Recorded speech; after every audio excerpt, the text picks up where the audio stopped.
Hey everyone. Tonight, we're uncovering the terrifying truth behind literature's most famous monster. That Frankenstein wasn't born from Mary Shelley's imagination, but from centuries of real body snatchers, electrical experiments on corpses, and ancient folklore about creating artificial life. Before we begin, hit like if you're ready to discover why resurrection men dug up fresh graves to feed medical schools. And let me know in the comments if you've ever wondered what really inspired history's most enduring creature. Now dim those lights and settle in. We're about to explore how grave robbers, galvanic experiments, and necromantic traditions combined in one candlelit chamber to birth a monster that still walks among us today.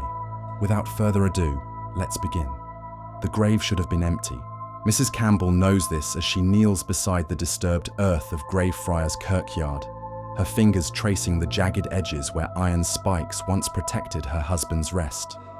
The mortsafe lies twisted and broken, its heavy metal cage pried apart like the ribs of some great beast. Below, the wooden coffin gapes open, a mouth speaking only absence. Edinburgh, 1828. The city breathes with the fever of science, and science hungers for the dead. In the narrow closes that thread through Scotland's capital like veins through a corpse, medical students crowd around wooden tables slick with blood and preservation salts. They lean forward in the gaslight, scalpels glinting, as professors peel back layers of humanity with the casual precision of men filleting fish.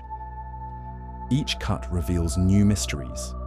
Each revelation demands another body, but the law speaks with a different voice than science. The Murder Act of 1752 carved its decree into British stone. Only the executed may feed the anatomist's knife. Only those who have forfeited their lives to justice may surrender their flesh to knowledge. In all of England, Scotland, and Ireland, perhaps a dozen bodies each year flow legally from gibbet to dissection table. A dozen corpses to satisfy the hunger of thousands of students, hundreds of surgeons, scores of medical schools that multiply like mushrooms in the fertile darkness of the Age of Enlightenment. The mathematics of death do not balance, so the resurrection men come forth. They emerge from the Edinburgh underworld like creatures spawned by the city's own appetite for forbidden knowledge. William Burke and William Hare become legends written in grave dirt and gold. But they are not alone. London breeds its own corpse merchants. Paris nurtures body thieves who slip through Père Lachaise like shadows with shovels. Across Europe, wherever anatomical theatres rise, the sack-em-up men follow. Listen to their techniques, whispered in taverns where respectable men dare not venture. The wooden spade that cuts earth silently. The canvas sack that muffles the sound of a body dragged across stone. The iron hook that snares clothing through coffin cracks. They work in the thin hours between midnight and dawn, when the living sleep and the dead lie unguarded. They know which graves hold the freshest flesh, which families lack the coin for iron protection, which graveyards employ watchmen who drink too deep or sleep too sound. A body brings 3 guineas in Edinburgh, 4 in London. More if the corpse belongs to a child, for infant anatomy commands premium prices among surgeons who study the delicate architecture of growing bones. The resurrection men calculate their harvest like farmers weighing grain. Death becomes currency. The grave becomes a bank vault. The living fight back with iron and ingenuity. Across Scotland's burial grounds, mort safes bloom like metal flowers. These cages of wrought iron settle over fresh graves, their weight and complexity designed to defeat the hurried work of body thieves. Some families rent them for the crucial weeks when decomposition renders a corpse worthless to science. Others forge permanent protections, iron collars that grip the coffin, metal straps that bind the dead to earth, stone slabs so heavy that only daylight excavation could move them. Villages organize watch parties that patrol their graveyards through the night. They build watchtowers where armed men can observe the approaches to hallowed ground. They plant spring guns, deadly contraptions that fire when grave robbers trigger their hidden wires. The living wage war against those who would disturb their dead, and the battlefields sprawl across every cemetery in Britain. In some places, the anger erupts beyond vigilance into pure violence. New York, 1788. Medical students at Columbia College display body parts too casually near windows that face the street. A child points to the anatomical specimens and claims to recognize his mother's arm. The crowd that gathers outside the medical school grows like a tumor fed by rage and grief. They remember too many empty graves, too many families who found their loved ones missing from their final rest. The mob storms the college. They drag anatomical specimens into the street and burn them in bonfires that smell of formaldehyde and human fat. They chase medical students through Manhattan's narrow streets, their fury seeking blood payment for bodies stolen. The militia fires into the crowd. 7 die in the doctors' riot, their blood spilled for the crime of demanding that the dead be left alone. But science will not be denied its feast. The hunger spreads beyond Britain to every corner of Europe, where medical schools plant their roots. In Paris, the Resurrection men work the sprawling necropolis of Père Lachaise, their lanterns casting dancing shadows among the elaborate tombs of the wealthy. In Vienna, body thieves haunt the Zentralfriedhof, their work funded by professors who turn blind eyes to the source of their anatomical specimens. In Berlin, in Prague, in every city where the Enlightenment's torch burns bright, the dead cease to rest in peace. The trade develops its own ecosystem of corruption. Gravediggers accept payment to look away when coffins are opened. Mortuary attendants sell information about fresh burials. Undertakers construct coffins with false bottoms that make theft easier. Even clergy learn to ignore the sound of shovels in their churchyards, their silence purchased with gold or insured by threats. Some resurrection men grow bold enough to bypass the grave entirely. William Burke and William Hare discover that murder delivers fresher specimens than exhumation.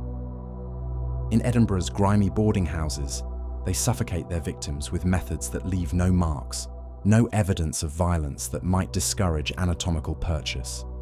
16 people die under their hands before justice catches them. Burke hangs for his crimes, but the hunger that drove him continues unabated. Dr. Robert Knox, the anatomist who purchased their victims, faces no charges. His reputation suffers, but his scalpel continues its work. The medical establishment closes ranks around him like antibodies protecting an infection. Science demands its sacrifices, and Burke's victims become footnotes in the greater cause of anatomical knowledge. The bodies flow like a river of flesh toward the dissection tables. In Edinburgh's medical quarter, Dr. Knox's anatomy theatre fills with students who pay premium fees to observe the cutting of fresh corpses. The bodies arrive wrapped in canvas, their identity scrubbed away along with their humanity. They become teaching tools, anatomical specimens, objects of scientific inquiry. Their names die with them, but their flesh serves the advancement of medical knowledge. The students learn to read bodies like books written in blood and sinew. They memorize the branching patterns of arteries, the delicate architecture of nervous systems, the hidden chambers of the heart. Each corpse reveals secrets that centuries of external observation could never unlock. The dead teach the living how life works, but only through the violent intimacy of the knife. Yet beneath the scientific rationalization, older fears stir like sediment disturbed in still water. The common people know what the educated classes prefer to forget. The dead are not mere meat. In folklore that reaches back to humanity's earliest graves, the corpse holds power that extends beyond the biological. To disturb the dead is to risk their vengeance. To cut their flesh is to invite their curse. The resurrection men and their anatomist employers may speak the language of science, but they traffic in something far more ancient and dangerous. The body snatchers work in a landscape haunted by collective memory. Every shovel that bites earth echoes with the sound of older violations. Every corpse dragged from its grave joins a procession of the disturbed dead that stretches back through centuries of human fear. The resurrection men may count their profits in gold, but they pay their true price in something darker. Mary Shelley grows to womanhood in the shadow of this trade. Born in 1797, she comes of age as the resurrection trade reaches its bloody peak. The newspapers of her youth overflow with accounts of body theft, anatomical riots, and the legal battles that swirl around the corpse merchants. In Edinburgh, where she will later live, the Burke and Hare murders scandalize society even as they reveal the true extent of medicine's hunger for human flesh. She hears the whispered stories that parents tell to frighten children into obedience. Behave, or the body snatchers will take you. She reads the broadsides that warn of resurrection, men prowling the night. She knows that in the modern world of science and rationality, the dead cannot rest undisturbed. When she sits down to write her ghost story in that famous summer of 1816, the body trade provides more than inspiration. It offers a ready-made mythology of scientific transgression. Her Victor Frankenstein will not need to rob graves because he works alone, in secret, driven by ambitions that even the resurrection men would find excessive. But the foundation of his work rests upon the same violation that drives the corpse merchants: the reduction of human death to raw material for scientific advancement. The Anatomy Act of 1832 will finally end the resurrection trade, allowing medical schools to claim the bodies of the poor who die unclaimed. The iron cages will rust away from Britain's graveyards. The sack-em-up men will find other work or fade into the underworld from which they emerged. But the damage spreads beyond the empty graves. The resurrection men have taught an entire generation that science recognizes no boundary between sacred and profane, that knowledge justifies any violation, that the dead serve at the pleasure of the living. They have transformed the human body from temple to commodity, from sacred vessel to raw material. They have made murder profitable and grave robbery commonplace. Most importantly, they have shown that in the modern world, death offers no sanctuary from human ambition. The empty grave that Mrs. Campbell discovered in Greyfriars Kirkyard speaks with the voice of every corpse stolen from every cemetery across Europe. It whispers of a world where the dead cannot rest, where science devours the sacred, where the boundary between life and death becomes a frontier to be conquered rather than a mystery to be respected. In this world of disturbed graves and harvested flesh, Mary Shelley will plant the seed of her monster. But the soil has already been prepared by decades of real horror, genuine violation, and the systematic transformation of human death into scientific resource. The resurrection men fade into history, but their true legacy lives on in every laboratory where life and death meet under artificial light, in every operating theatre where human flesh yields its secrets to the knife, in every place where science claims dominion over the sacred mystery of mortality. They taught us that the dead belong to the living, that knowledge justifies any violation, that human flesh can be bought and sold like any other commodity. Mary Shelley learned these lessons well. In her monster, she will show us where such thinking leads. The words burn on parchment, older than memory. In the candlelit chambers beneath Prague's ancient stones, Rabbi Judah Loew, Ben Bezalel, shapes clay with hands that tremble not from age, but from the weight of what he attempts. The year is 1580, and the ghetto suffers under waves of persecution that crash against Jewish doors like a tide of hatred. The rabbi's fingers work the Vltava River mud, molding shoulders broader than any living man's, arms thick as tree trunks, a face that will never know human expression. The golem takes shape in darkness, but its creator seeks light. This is not the first time mortal hands have reached into death's domain to drag forth life. Across Europe's cobwebbed libraries and hidden laboratories, scholars who call themselves philosophers traffic in arts that the church names heretical and common folk whisper are damned. They are the necromancers, the alchemists, the learned men who believe knowledge can conquer even the final mystery. They are Frankenstein's true ancestors. Listen to their names spoken in the shadows of medieval halls. Michael Scott, whose reputation for raising spirits reaches from Scotland to Sicily. Cornelius Agrippa, who claims communion with the dead in his 3 books of occult philosophy. John Dee, mathematician to Queen Elizabeth, who speaks with angels through crystal spheres, while his partner, Edward Kelly, promises to transmute base metals into gold and animate clay into flesh. These men live in the narrow space between scholar and sorcerer, where philosophy bleeds into magic and science births monsters. In the laboratories of early modern Europe, the line between learning and lunacy grows thin as spider silk. Paracelsus, the Swiss physician whose real name dies with his birth records, claims to have created a homunculus, a tiny artificial man grown in a flask from human seed and horse dung. He feeds his creation blood for 40 days until it takes the shape of a human child, transparent as glass, but possessed of knowledge beyond any mortal mind. The homunculus lives, the homunculus speaks, the homunculus teaches its creator secrets that no living man should know, or so Paracelsus claims in texts that circulate through Europe's underground networks, like a contagion of forbidden knowledge. Whether his creature exists beyond the realm of alchemical fantasy matters less than the hunger it represents. The deep human need to play creator, to birth life from lifeless matter, to steal fire from the gods themselves. The techniques multiply like a virus spreading through the learned world. In Prague's Jewish quarter, Rabbi Loew follows instructions passed down through generations of Kabbalistic scholars. He shapes his golem from the clay of riverbanks, inscribing Hebrew letters across its forehead with the care of a scribe copying sacred text. The word emet, truth, gives the creature life.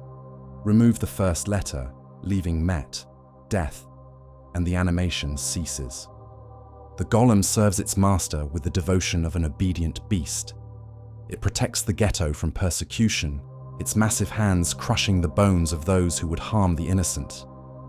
But it lacks the divine spark that separates creation from craft. It breathes, but does not live. It moves, but does not choose. It exists in the terrible space between life and death that only human hubris can create. Meanwhile, in England's emerging universities, other scholars pursue resurrection through different paths. The Black School of Wittenberg becomes legend whispered in academic halls across Europe. Students who seek forbidden knowledge journey to this mythical institution where the devil himself serves as headmaster. The tuition demands no gold, only the soul of the most foolish pupil, chosen by lot when the course concludes. The curriculum includes the summoning of spirits, the animation of corpses, and the binding of demons to human will. The school may exist only in folklore, but the fears it represents are terrifyingly real. Across Europe, traditional authorities watch with growing alarm as natural philosophy pushes deeper into territories once reserved for God alone. The Church condemns such pursuits as heretical. The common people fear them as demonic. Yet the scholars continue their work, driven by a hunger for knowledge that respects no boundary between sacred and profane. In the grimoires that circulate through underground networks, necromancy reveals its true ambitions. The Lemegeton, also called the Lesser Key of Solomon, provides detailed instructions for summoning the dead. Its pages describe the precise circles that must be drawn, the candles that must burn, the incantations that must be spoken to drag souls back from whatever realm claims them after death. But the goal extends beyond mere communication with spirits. True necromancy seeks not to speak with the dead, but to command them, to animate their corpses, to bind their knowledge to the necromancer's will. The distinction matters. Necromancy promises conversation, but nigromancy delivers resurrection. The practitioners distinguish between their arts with the precision of craftsmen describing their tools. Necromancy summons spirits to speak, their ghostly voices carrying knowledge from beyond the grave. Nigromancy forces those spirits back into flesh, compelling the dead to rise and serve their summoner's will. One traffics in information, the other deals in resurrection itself. Both arts terrify the authorities who seek to contain them. In 1398, the University of Paris condemns 28 propositions related to magical practices, including the animation of dead matter and communication with demons. The Inquisition burns libraries suspected of containing necromantic texts. Kings issue edicts forbidding the practice of sorcery. Yet the knowledge persists, passed hand to hand through networks of scholars who value learning above their own salvation. The alchemists pursue the same goals through different methods. In laboratories hidden beneath churches and palaces, they seek the secret of life itself. The philosopher's stone promises not only the transmutation of base metals into gold, but the creation of the elixir of life, a substance that grants immortality to those who drink it. If such a fluid can preserve life forever, surely it can restore life to the dead. Cornelius Agrippa claims success in both endeavors. His writings describe the animation of statues, the resurrection of executed criminals, and the creation of artificial beings that serve their makers with supernatural devotion. His reputation spreads across Europe, drawing students who seek to learn his techniques and authorities who seek to silence his voice. Whether Agrippa's claims hold truth matters less than their influence on generations of scholars who follow. His 3 books of occult philosophy becomes a manual for those who would challenge death itself. Its pages describe the correspondences between celestial bodies and earthly elements, the proper construction of magical circles, and the summoning of spiritual entities that can teach the secrets of life and death. The knowledge spreads through Europe's intellectual underground like wildfire through dry wood. In Vienna, scholars gather in midnight circles to practice the summoning techniques described in ancient texts. In London, natural philosophers experiment with the animation of dead animals, seeking the spark that separates living flesh from mere matter. In Paris, medical students supplement their legal studies with illegal forays into the reanimation arts, their experiments hidden in basement laboratories that stink of grave dirt and chemical preservatives. The Church responds with fire and sword. Across Catholic Europe, the Inquisition hunts those suspected of trafficking with demons or attempting to usurp God's creative power. The accused burn in public squares, their ashes scattered to prevent their resurrection by sympathetic necromancers. Libraries containing suspicious texts feed bonfires that burn for days. Instruments used in magical practices are destroyed with the same thoroughness as their owners. Yet the knowledge survives, hidden in codes and ciphers that only the initiated can read. John Dee, mathematician and occultist to Queen Elizabeth's court, develops an intricate system of angelic communication through crystal scrying and complex geometric patterns. His partner, Edward Kelly, claims the ability to summon spirits that reveal the secrets of metallic transmutation and flesh animation. Together, they conduct seances that draw courtiers and scholars from across Europe, their reputation for miraculous results spreading faster than any official condemnation. Dee's library at Mortlake becomes a pilgrimage site for those seeking forbidden knowledge.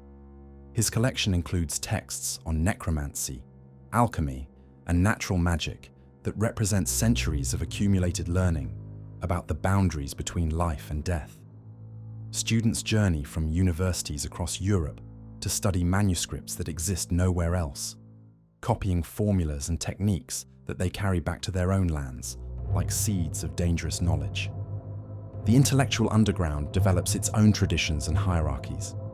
Master practitioners take apprentices who must prove their dedication through increasingly dangerous experiments. They animate dead animals before attempting human resurrection. They summon minor spirits before calling forth the souls of the recently deceased. They practice on criminals and outcasts, whose disappearance will attract little attention from authorities already struggling to contain the spread of necromantic learning. The line between natural philosophy and black magic dissolves entirely in the crucibles of these hidden laboratories. Scholars who begin their careers studying mathematics and astronomy find themselves drawn inexorably toward the deeper mysteries of existence. The same intellectual curiosity that drives astronomical observation or anatomical dissection eventually leads to questions that can only be answered through direct experimentation with life and death. The transition from natural philosopher to necromancer becomes as inevitable as the progression from student to master. In Prague's underground chambers, Rabbi Love's golem grows restless with its artificial existence. The creature serves faithfully for years, protecting the ghetto from persecution and performing tasks too dangerous for human hands. But it lacks the divine breath that would make it truly alive. It exists in a state of animated emptiness that grows more unsettling with each passing day. The rabbi realizes that his creation represents not the triumph of human knowledge, but its limitation. The recognition that mortal hands can shape clay into human form, but cannot breathe into it the spark that makes life sacred. The golem's fate becomes legend that spreads far beyond Prague's Jewish quarter. Scholars across Europe learn of the creature's power and its ultimate failure to achieve true life. The story serves as both inspiration and warning to those who would follow similar paths. Animation is possible, but creation of genuine life remains beyond human reach.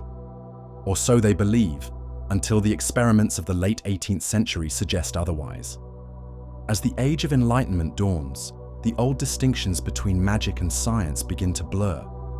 The same electrical forces that Benjamin Franklin captures from lightning may hold the key to reanimation that necromancers have sought for centuries. The galvanic experiments of Luigi Galvani demonstrate that electricity can animate dead tissue, causing severed frog legs to twitch and jump as if still alive. The ancient dream of necromancy merges with modern scientific method to create possibilities that neither sorcery nor natural philosophy could achieve alone. Mary Shelley inherits this entire tradition when she sits down to write her ghost story.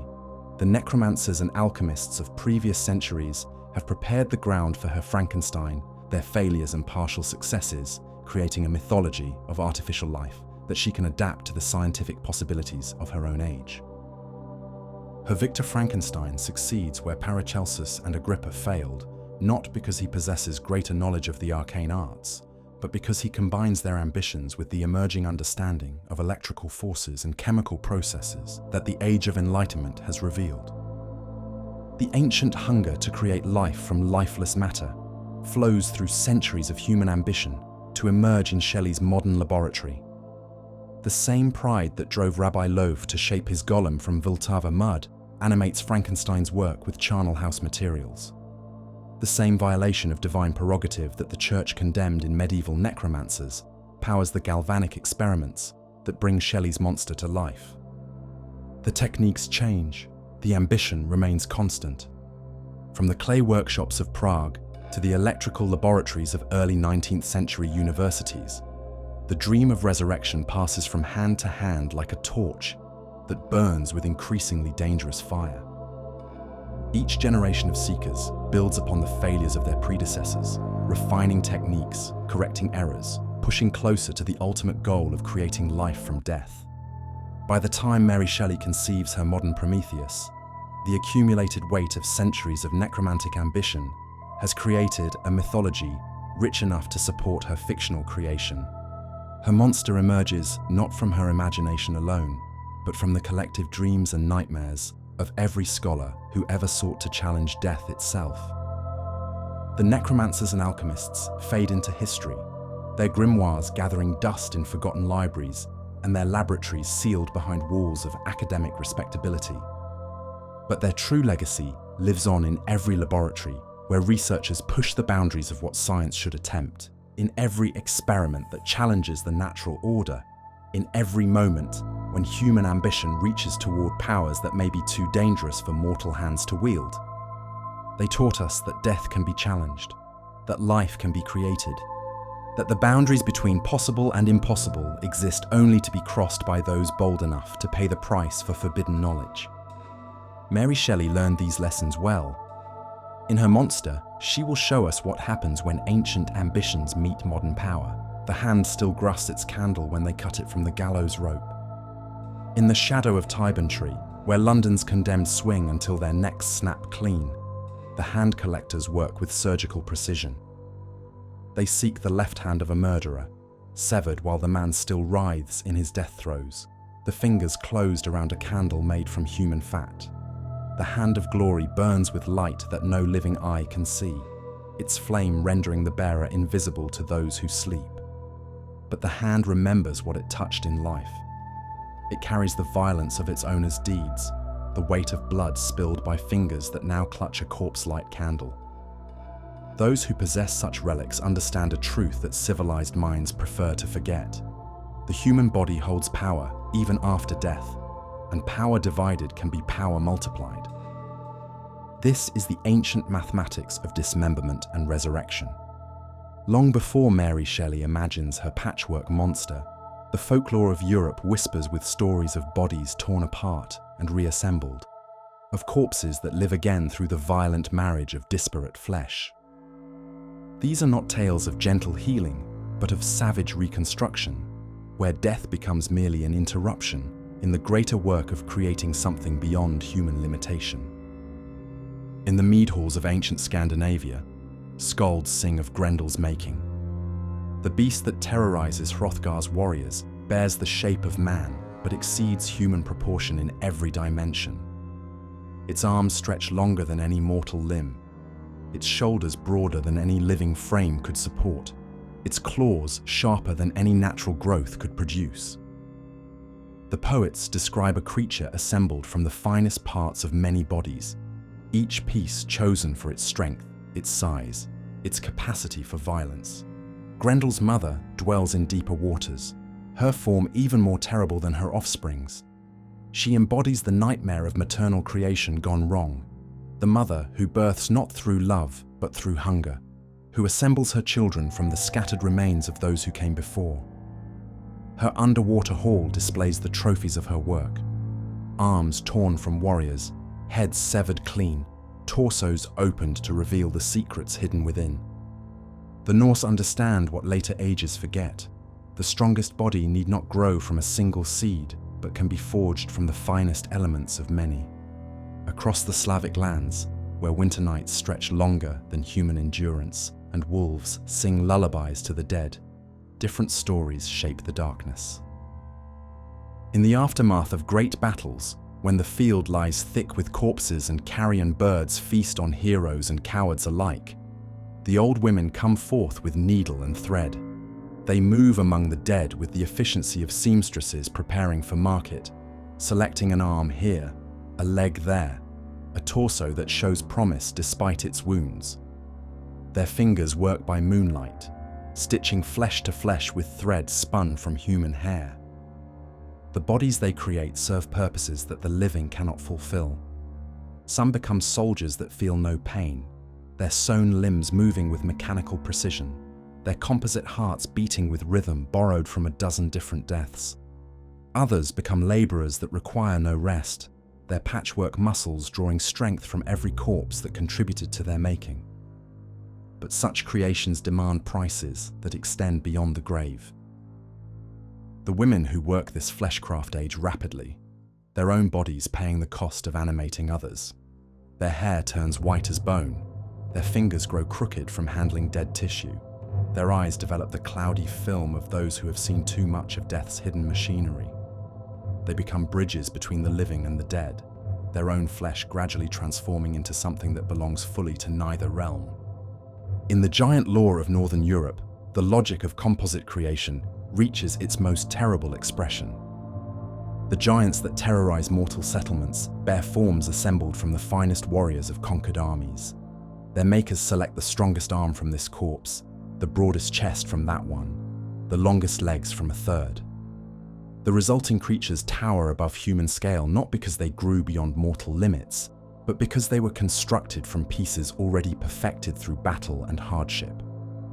These giants remember fragments of their component lives. The arm recalls the sword techniques of its original owner. The legs retain the endurance of their first body. The heart carries the courage or cowardice of the warrior who first housed it. The giants become living libraries of combat knowledge, their every movement a lesson in violence learned and relearned through death and resurrection. Yet their memories conflict and overlap, creating minds that fracture under the weight of too many borrowed experiences. They speak with voices that shift mid-sentence, their words carrying accents from a dozen different lands. They fight with techniques that contradict each other, their composite nature becoming both strength and weakness. The Church responds to such folklore with horror that penetrates deeper than mere theological objection. Christianity teaches the resurrection of the body as fundamental doctrine, but this resurrection assumes divine restoration of flesh made whole and perfect. The patchwork creatures of northern folklore represent a terrible parody of Christian promise. Resurrection achieved through human craft rather than divine grace, bodies restored through violence rather than love. Medieval theologians debate the spiritual implications of composite resurrection with the intensity of scholars passing scripture. If a saint's relics can work miracles, what happens when those relics are combined with parts from sinners? If the body houses the soul, where does the soul reside in flesh assembled from multiple sources? The questions multiply like infection spreading through healthy tissue. The answers shape the relic trade that transforms medieval Europe into a marketplace of sacred flesh. Canterbury Cathedral displays fragments of Thomas Becket's skull in a jeweled reliquary that draws pilgrims from across the known world. The faithful believe that touching these bone chips can cure disease, grant absolution, or provide protection against evil. The cathedral's priests understand that dividing the saints' remains multiplies rather than diminishes their power. Each fragment carries the full weight of Becket's sanctity. Other churches house finger bones of apostles, teeth of martyrs, locks of hair from the Virgin Mary herself. The trade in such relics creates an economy where human body parts command prices that dwarf the value of gold or precious stones. Merchants develop expertise in authenticating saintly remains, their reputations built on the ability to distinguish genuine sacred flesh from clever forgeries. But the power of divided bodies extends beyond the realm of official sainthood into the darker territories of folk magic. The Hand of Glory represents only the most famous example of talismans carved from human corpses. Thieves prize the fingers of hanged men for their ability to unlock any door. Witches collect the hair of plague victims to brew potions that carry death's own potency. Wise women harvest the eyes of drowned sailors, believing they retain the power to see through deception and illusion. Each body part carries the echo of its original owner's experiences, their knowledge, their special abilities. The hand remembers what it touched. The eye recalls what it witnessed. The tongue holds the flavor of the last words spoken. Death does not erase these memories, but preserves them like wine aged in properly prepared casks. The practitioners of such magic understand principles that will later influence Mary Shelley's conception of her monster. The body is not a single entity, but a collection of specialized parts, each capable of independent function, each holding its own portion of life's mystery. In the grimoires that circulate through Europe's magical underground, detailed instructions describe the proper harvesting and preparation of human remains for magical purposes. The Petit Albert, a French magical manual that passes from hand to hand despite church prohibition, provides precise directions for creating a hand of glory. The severed hand must be wrapped in a burial shroud and squeezed until the blood drains completely. It must then be placed in an earthenware pot with salt, long peppers, and saltpeter, where it remains for exactly 15 days. Finally, it must be dried in the sun during the dog days of summer until it becomes as hard as horn. The candle that fits between the hand's fingers requires even more specific preparation. It must be made from the fat of a hanged man, virgin wax, and sesame oil, the mixture poured into a mold shaped from a dead man's hair. When lit and placed in the preserved hand, the candle burns with light visible only to its holder, rendering the bearer invisible to sleeping eyes and able to unlock any door simply by pointing the flaming fingers toward its lock. Such detailed instructions reveal the mechanical precision that folk magic applies to the manipulation of dead flesh. The supernatural requires not mysterious incantation, but careful technique, proper timing, and thorough understanding of the materials involved. Magic becomes craft, and craft requires knowledge that can be taught, learned, and passed from master to apprentice. The Egyptian influence on European magical thinking adds layers of ancient wisdom to these practices. The priests of Isis developed techniques for preserving and reanimating the dismembered body of Osiris that influenced magical thinking for millennia afterward. Set's murder and mutilation of his brother scatters divine flesh across the length of Egypt. But Isis recovers each piece through devoted searching. She reassembles the god's body with such skill that death itself reverses, Osiris returning to life more powerful than before his destruction. The myth provides a template for resurrection through reconstruction that spreads far beyond Egypt's borders. Medieval alchemists study preserved Egyptian texts that describe the specific techniques Isis employs to rejoin separated flesh. Renaissance magicians attempt to recreate her methods using European corpses and Western materials. The key insight carries across centuries and cultures. Death need not be permanent if the proper techniques are employed to restore the scattered pieces of life. Germanic and Celtic traditions contribute their own variations to this theme of powerful dismemberment. The head cults of ancient Gaul preserve the severed heads of enemies and heroes alike, believing that the skull houses consciousness that persists beyond bodily death. These preserved heads continue to speak, offering prophecy, tactical advice, and warnings about future dangers. Warriors carry the heads of defeated foes into battle, drawing strength from their enemies' captured wisdom. The Irish tales of Finn McCool describe warriors whose bodies are assembled from the finest parts of previous heroes. Finn's own strength comes from consuming the salmon of knowledge, but his followers achieve their abilities through more direct means: transplantation of organs, limbs, and sensory apparatus from the bodies of legendary predecessors. These composite warriors excel beyond normal human capacity precisely because they incorporate the specialized excellences of multiple sources. The arm of the greatest archer provides unmatched accuracy. The legs of the fastest runner grant supernatural speed. The heart of the bravest warrior ensures courage that cannot be shaken by any threat. Such tales normalize the concept of improving human capability through the strategic combination of superior parts. The heroes become living arguments for the benefits of reconstruction, their achievements proving that nature's limitations can be overcome through careful selection and skilled assembly. The mandrake root folklore adds botanical elements to the tradition of artificial life creation. European peasants believe that mandrake roots, which grow in soil fertilized by the blood of hanged men, take the shape of human figures when mature. The roots scream when pulled from earth, their cries so terrible that they can kill anyone who hears them directly. Clever collectors use dogs to harvest mandrake, the animals dying from the plant's shriek, while their masters stuff their ears with wax.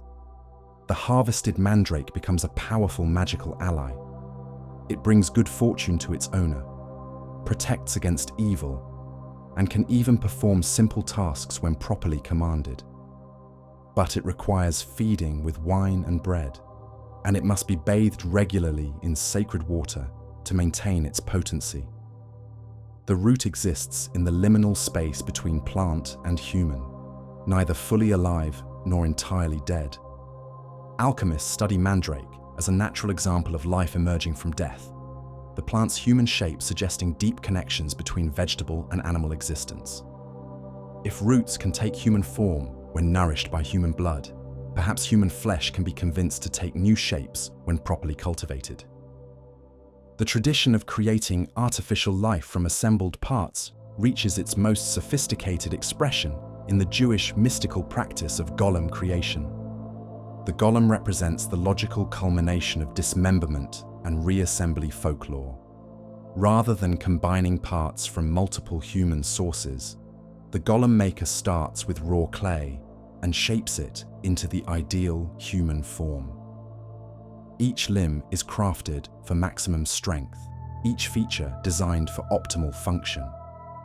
The resulting creature exceeds normal human capability, not through the combination of existing excellences, but through the perfection of fundamental design.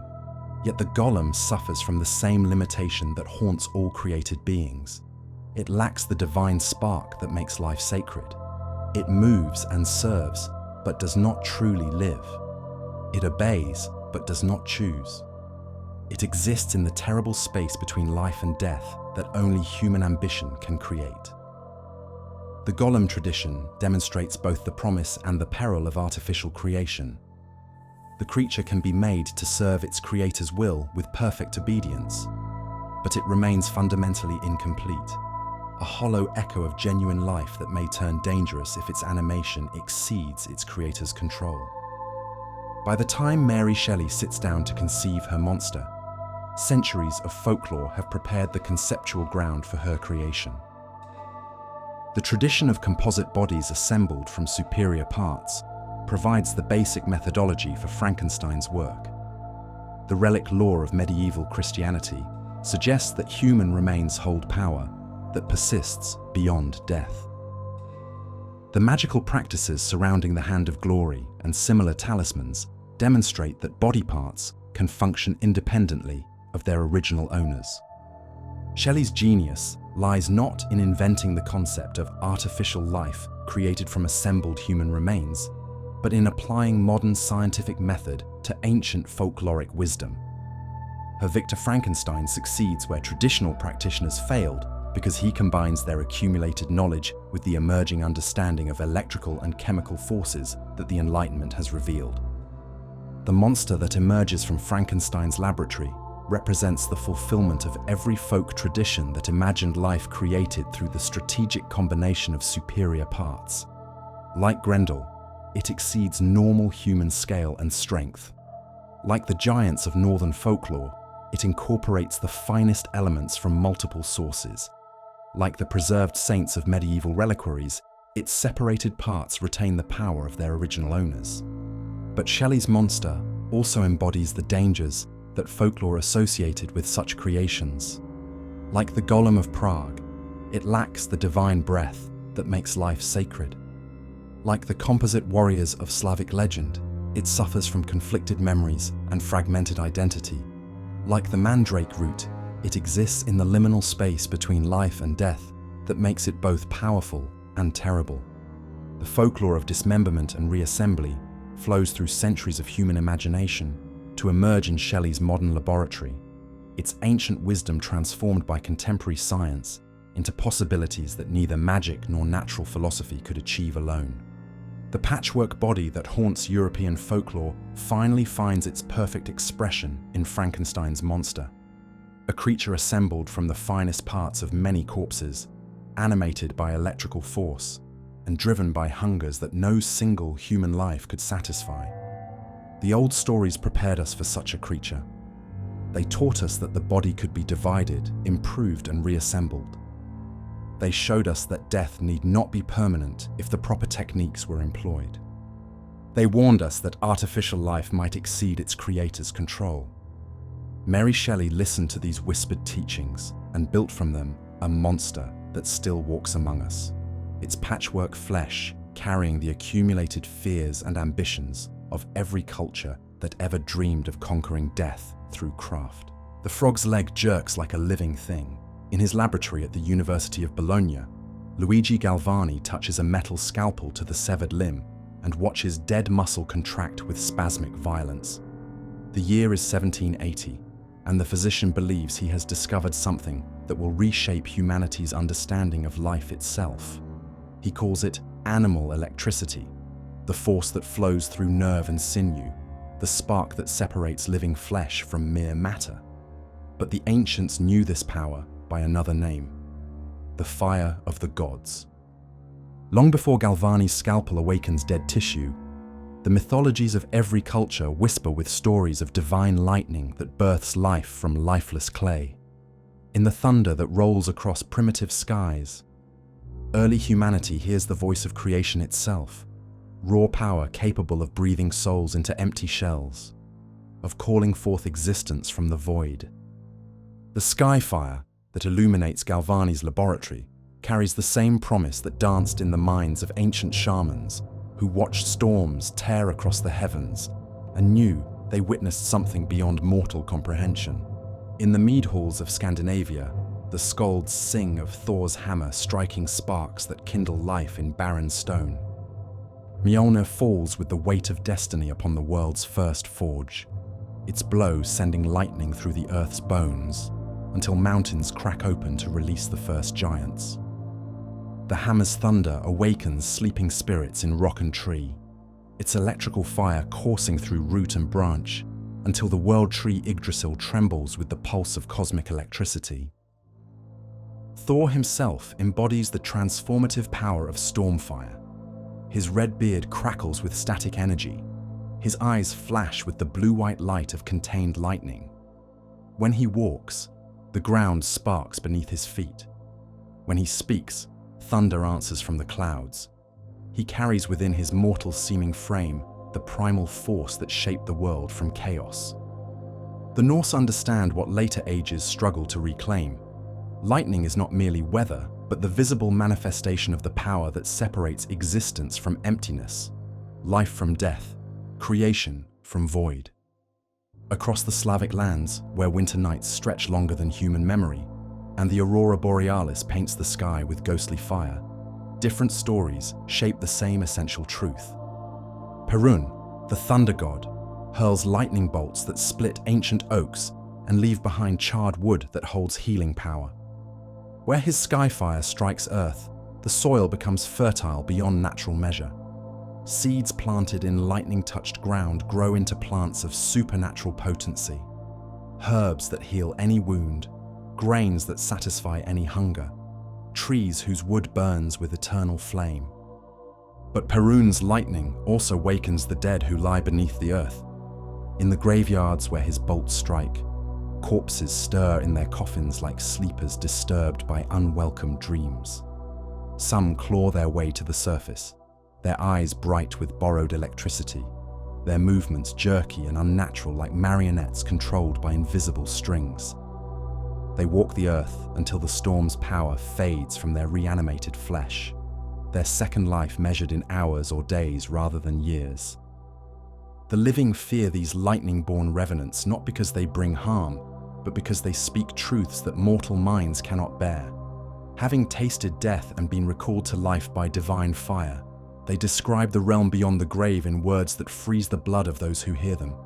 They tell of darkness so complete it has weight, of silence so profound it screams, of emptiness so vast it devours hope itself. When the storm's electricity finally drains from their borrowed flesh, they collapse like broken toys, their brief resurrection serving as both miracle and warning. In ancient Greece, where philosophy attempts to cage the wild mysteries of existence within rational thought, the myth of Prometheus carries deeper wisdom than any academic treatise. The Titan who steals fire from the gods and gives it to humanity performs an act of cosmic rebellion that echoes through every laboratory where mortal hands attempt divine creation. Prometheus understands that fire represents more than heat and light. It embodies the creative principle itself, the spark that transforms potential into reality, the force that allows consciousness to emerge from matter. The fire he brings to humanity burns with the same electricity that will later animate Galvani's frogs and power Frankenstein's laboratory. It carries within its flames the secret of life itself, the knowledge that death need not be permanent if the proper forces can be harnessed and directed. But Prometheus's gift comes with a price that extends beyond his own eternal punishment. Humanity, having tasted the fire of creation, develops an insatiable hunger for power that belongs to gods alone. Each generation pushes further into forbidden territories, seeking to unlock secrets that may be too dangerous for mortal minds to possess. The fire that was meant to illuminate becomes an obsession that consumes those who handle it unwisely. Zeus chains Prometheus to his rock, not merely as punishment, but as warning. A reminder that some knowledge exacts prices that extend beyond individual ambition to threaten the cosmic order itself. The electrical experiments of the 18th century awaken these ancient fears with scientific precision. Benjamin Franklin's kite dances in Philadelphia's storm-torn sky like a modern Prometheus stealing fire from the clouds. The key attached to its string sparks with captured lightning, proving that the same force that splits mountains and kindles forest fires can be drawn down to earth and controlled by human will. Franklin's experiments illuminate more than the nature of atmospheric electricity.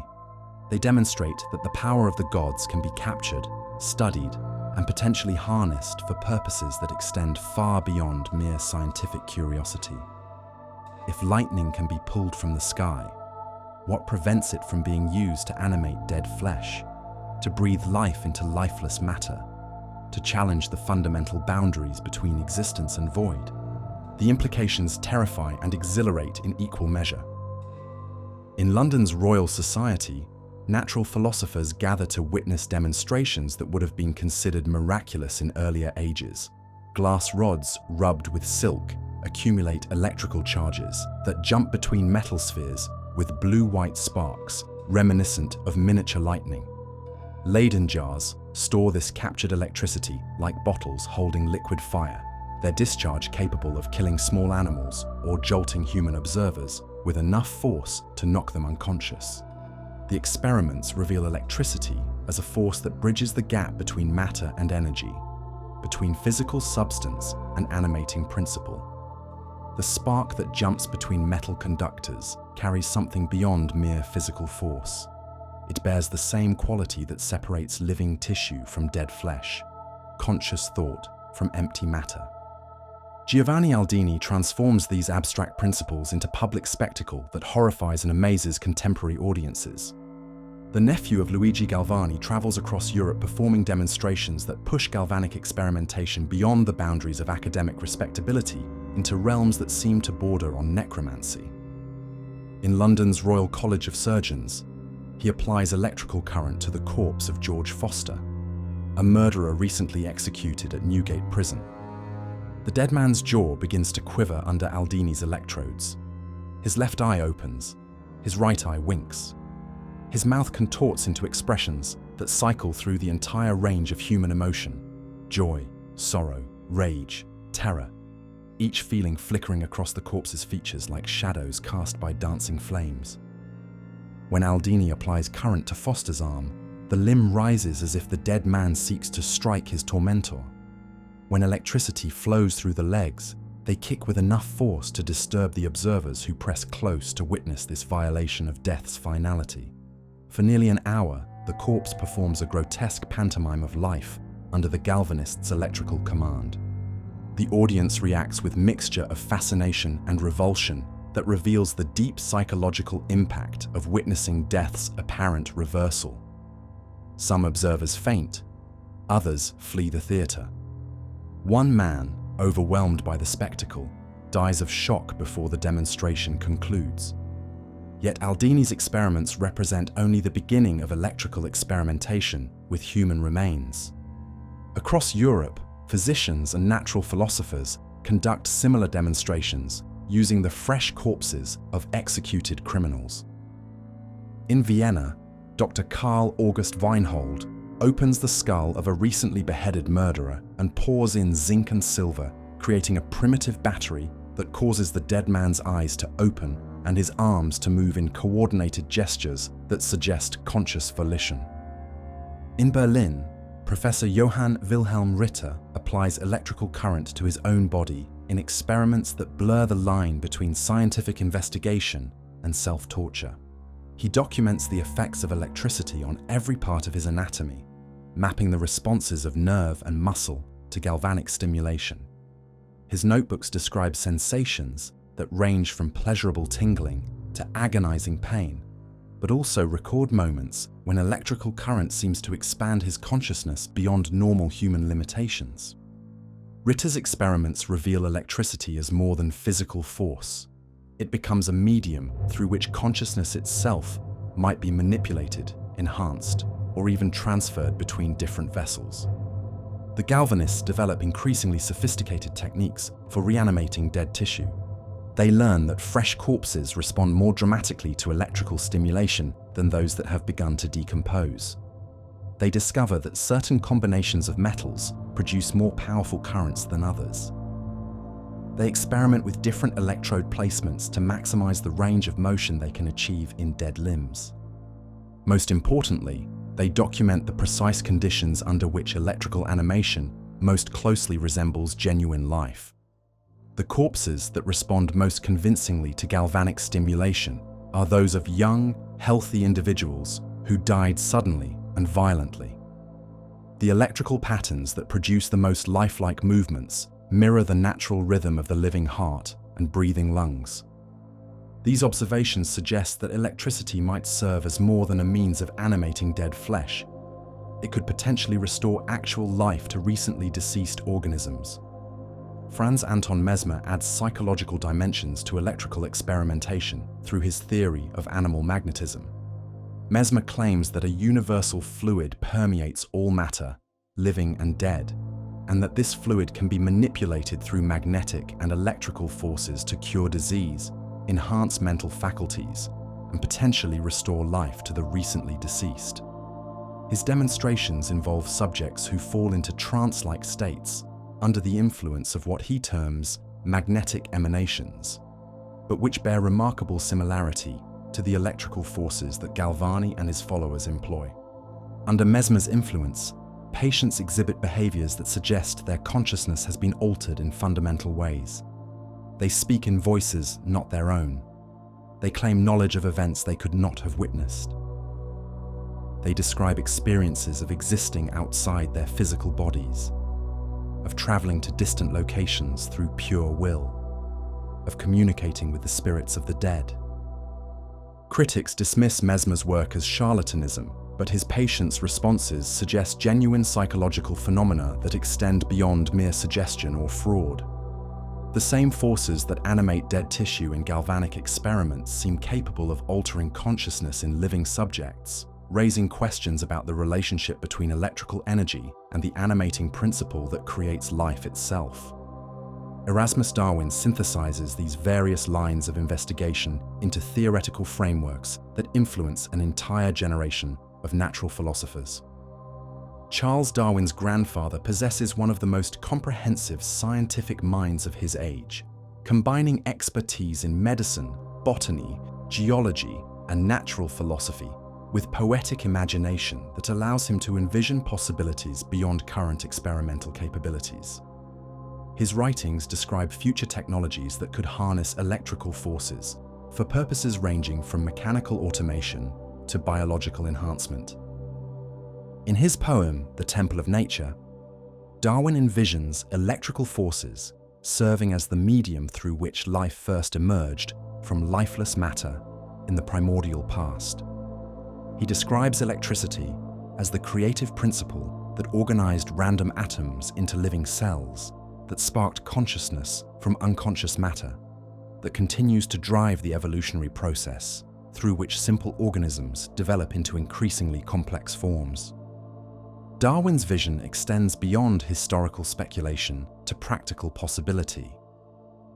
If electricity served as the original creative force, properly applied electrical stimulation might recreate the conditions that first brought life into existence. The laboratory could become a new Garden of Eden, where human knowledge replaces divine will as the source of life itself. These ideas circulate through the intellectual networks that connect Europe's leading thinkers and eventually reach the shores of Lake Geneva, where Mary Shelley will conceive her modern Prometheus. Percy Shelley studies electrical theory with the intensity of a true believer discovering sacred text. He conducts his own galvanic experiments, applying electrical current to dead insects and small animals in attempts to observe the precise moment when animation crosses the threshold into genuine life. His notebooks record observations about the relationship between electrical force and vital principle that suggest deep engagement with the most advanced scientific thinking of his time. Byron brings to their Lake Geneva gathering a mind equally fascinated by the transgressive possibilities of electrical experimentation. His conversations with the Shelleys during that famous summer include detailed discussions of galvanic reanimation, animal magnetism, and the theoretical possibility of restoring life to the recently dead through electrical stimulation.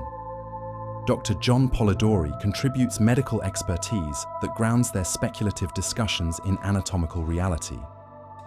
As a physician trained in the most current understanding of human physiology, He provides detailed knowledge of how electrical forces interact with nerve and muscle, of which organs must function for life to continue, of the precise conditions that distinguish living tissue from dead matter. Together, they create an intellectual atmosphere charged with electrical possibility, where ancient myths of divine fire meet modern understanding of natural forces, where the boundaries between scientific investigation and forbidden experimentation dissolve in the heat of collective imagination. Mary Shelley absorbs these influences and transforms them into the central metaphor of her novel. Her Victor Frankenstein succeeds, where Aldini and his contemporaries fail, not because he possesses superior electrical equipment, but because he combines their techniques with deeper understanding of the relationship between electricity and life. He realizes that reanimation requires more than simple galvanic stimulation. It demands precise application of electrical force to dead tissue, prepared through methods that bridge scientific technique and ancient wisdom. The lightning that strikes Frankenstein's laboratory represents the culmination of humanity's quest to steal fire from the gods. Like Prometheus, Frankenstein harnesses divine power for mortal purposes. Like Thor's hammer, his electrical apparatus channels cosmic force through human will. Like the storm fire of Slavic mythology, his lightning awakens the dead and compels them to walk among the living. But Shelley's novel also embodies the warnings that ancient mythology associated with such theft of divine prerogative. The creature that emerges from Frankenstein's electrical apparatus brings with it the same dangers that Zeus feared when he chained Prometheus to his rock, the recognition that some knowledge exacts prices that extend beyond individual ambition to threaten the cosmic order itself. The electrical experiments of the 18th century provide Mary Shelley with scientific justification for possibilities that mythology had long imagined. The Galvanists prove that electricity can animate dead flesh. The magnetists demonstrate that electrical forces can alter consciousness. The theoretical framework developed by thinkers like Erasmus Darwin suggests that electricity might serve as the creative principle through which life itself emerges from matter. Shelley's genius lies in recognizing that these scientific developments represent not the replacement of ancient wisdom, but its fulfillment. The fire that Prometheus stole from the gods burns with the same electricity that flows through Galvani's laboratory and powers Frankenstein's reanimation apparatus. The lightning that creates her monster carries within its electrical charge the accumulated power of every storm that has ever split the sky, every divine fire that has ever kindled life from lifeless clay, every spark that has ever bridged the gap between existence and void. By the time her creature opens its yellow eyes and draws its first galvanically induced breath, it embodies not just the triumph of human science, but the fulfillment of humanity's oldest dream. The conquest of death through the theft of fire from the gods themselves. The ancient myths prepared us for such a creature. They taught us that lightning carries creative power, that electrical force can bridge the gap between life and death, that divine fire stolen by mortal hands becomes both gift and curse. Mary Shelley listened to these whispered teachings and built from them a monster animated by the same electricity that dances in storm clouds, flows through living nerves, and sparks between the electrodes of galvanic apparatus. The fire of the gods burns in her creature's veins, and its light illuminates possibilities that humanity may not be ready to face. The newborn breathes but does not cry. In the monastery of St. Gall, Brother Thomas bends over the infant, whose tiny chest rises and falls with mechanical precision, while its eyes remain empty as winter sky. The child emerged from its mother's womb after 3 days of agonizing labor, its body perfectly formed, but something essential missing from its gaze. It feeds when milk is placed against its lips. It moves when touched. It exists in the terrible space between life and death that only the soulless can occupy. The brothers whisper of changelings, of fairy substitutions, of demonic possession. But Brother Thomas recognizes something far more disturbing, a body that breathes without a soul. To give that breath meaning, flesh that lives without the divine spark that makes life sacred. This is the nightmare that haunts every culture that has ever contemplated the relationship between flesh and spirit, between the mechanical processes of biological existence and the ineffable essence that transforms mere matter into conscious, choosing, morally responsible beings. The question burns through theological debate and folklore alike. What animates a body that God did not touch? In the candlelit cells where medieval scholars pass the mysteries of creation, the timing of ensoulment provokes arguments that split theological schools into warring factions. Thomas Aquinas argues that the rational soul enters the male fetus after 40 days, the female after 80, following Aristotelian principles that distinguish between vegetative, sensitive, and rational levels of existence. Other theologians place ensoulment at the moment of conception, when divine breath first mingles with mortal flesh. Still others locate it at quickening, when the mother first feels the child move within her womb. Each position carries implications that extend far beyond academic debate into realms where wrong answers can damn souls or justify horrors. If the soul enters the body at a specific moment, what occupies that flesh before divine animation occurs? If rational souls distinguish humans from beasts, what separates a souled body from an unsouled one? Most terrifyingly, if human craft can create forms that mimic human appearance, what prevents soulless creatures from walking among the truly living? The answers shape a folklore of emptiness that spreads across Europe like plague through crowded cities. In the rolling hills of Transylvania, where mist clings to mountainsides like the breath of sleeping giants, the villagers know the signs of souls departed before their time. The dead who rise from their graves move with jerky, unnatural gestures that betray their spiritual emptiness. They speak in voices that carry no warmth, their words technically correct but lacking the indefinable quality that makes human speech recognizably alive. These revenants hunger not for blood, but for the spark they lost in death. They drain life from the living not through violence but through proximity, their soulless existence creating a vacuum that pulls vitality from those around them. Children who play near graveyards return home with empty eyes and mechanical smiles. Adults who encounter the risen dead find their own souls gradually dimming until they too become hollow vessels, animated by nothing more than biological habit. The vampire represents not the triumph of evil, but the horror of spiritual absence. Count Dracula terrifies not because he chooses wickedness, but because he exists beyond the realm where moral choice becomes possible. His undead state places him outside the divine order that gives meaning to concepts like good and evil, salvation and damnation, love and hatred. He hungers for blood because blood carries the soul, and soul represents what he lost when death claimed him. Each victim he drains brings temporary fullness to his spiritual emptiness, but the effect fades as mortal soul dissolves within undead flesh. He spreads his condition not through malice, but through the desperate need to fill the void where his own essence once resided.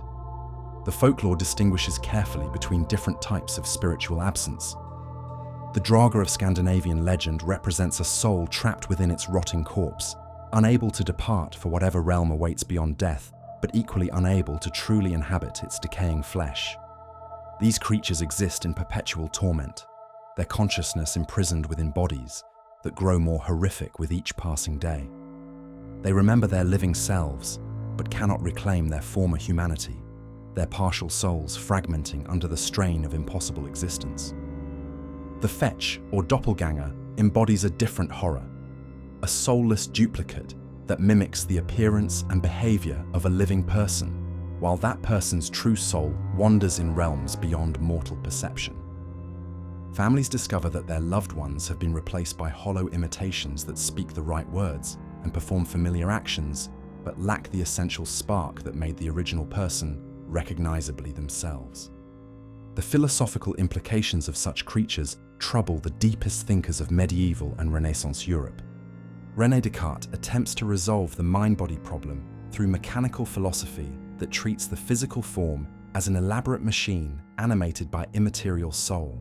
His vision of human beings as ghosts operating meat puppets provides scientific justification for the folk belief that consciousness and flesh represent fundamentally different categories of existence.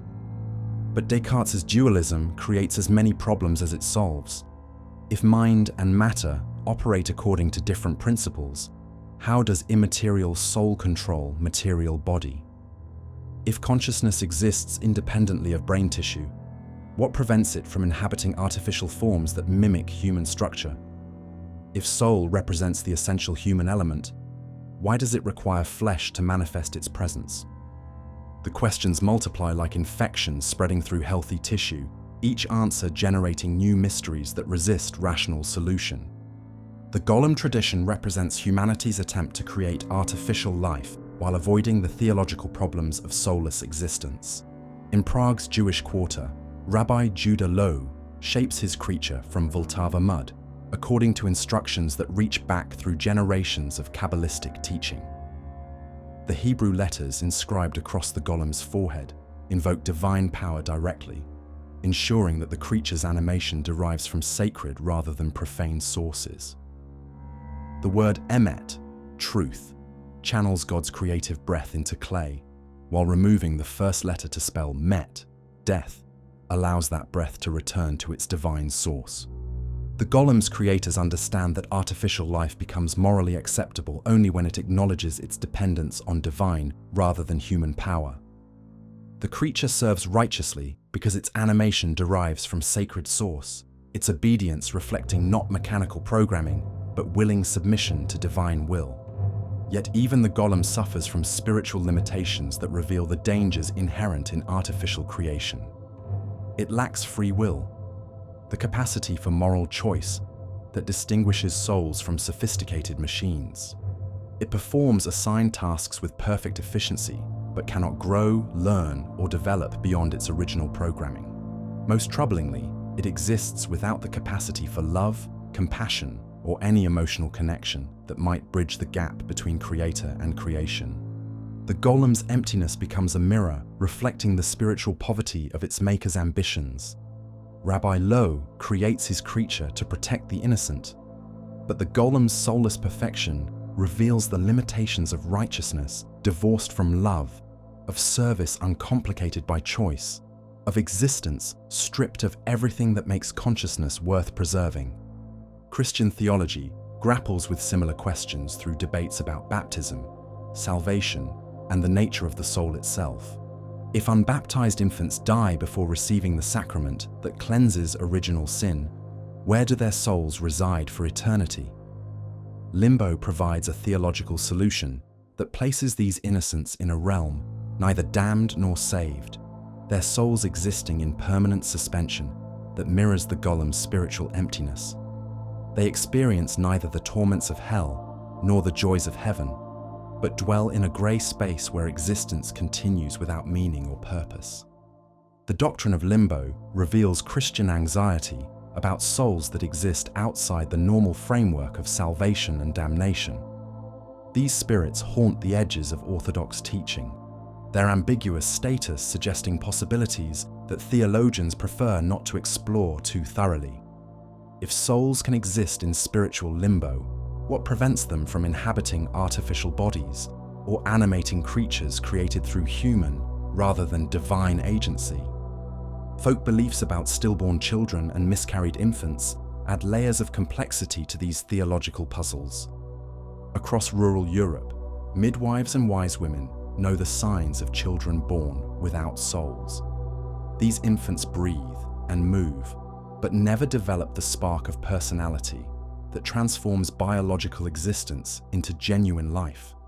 They grow to physical maturity while remaining spiritually empty, their adult bodies housing the same void that marked their birth.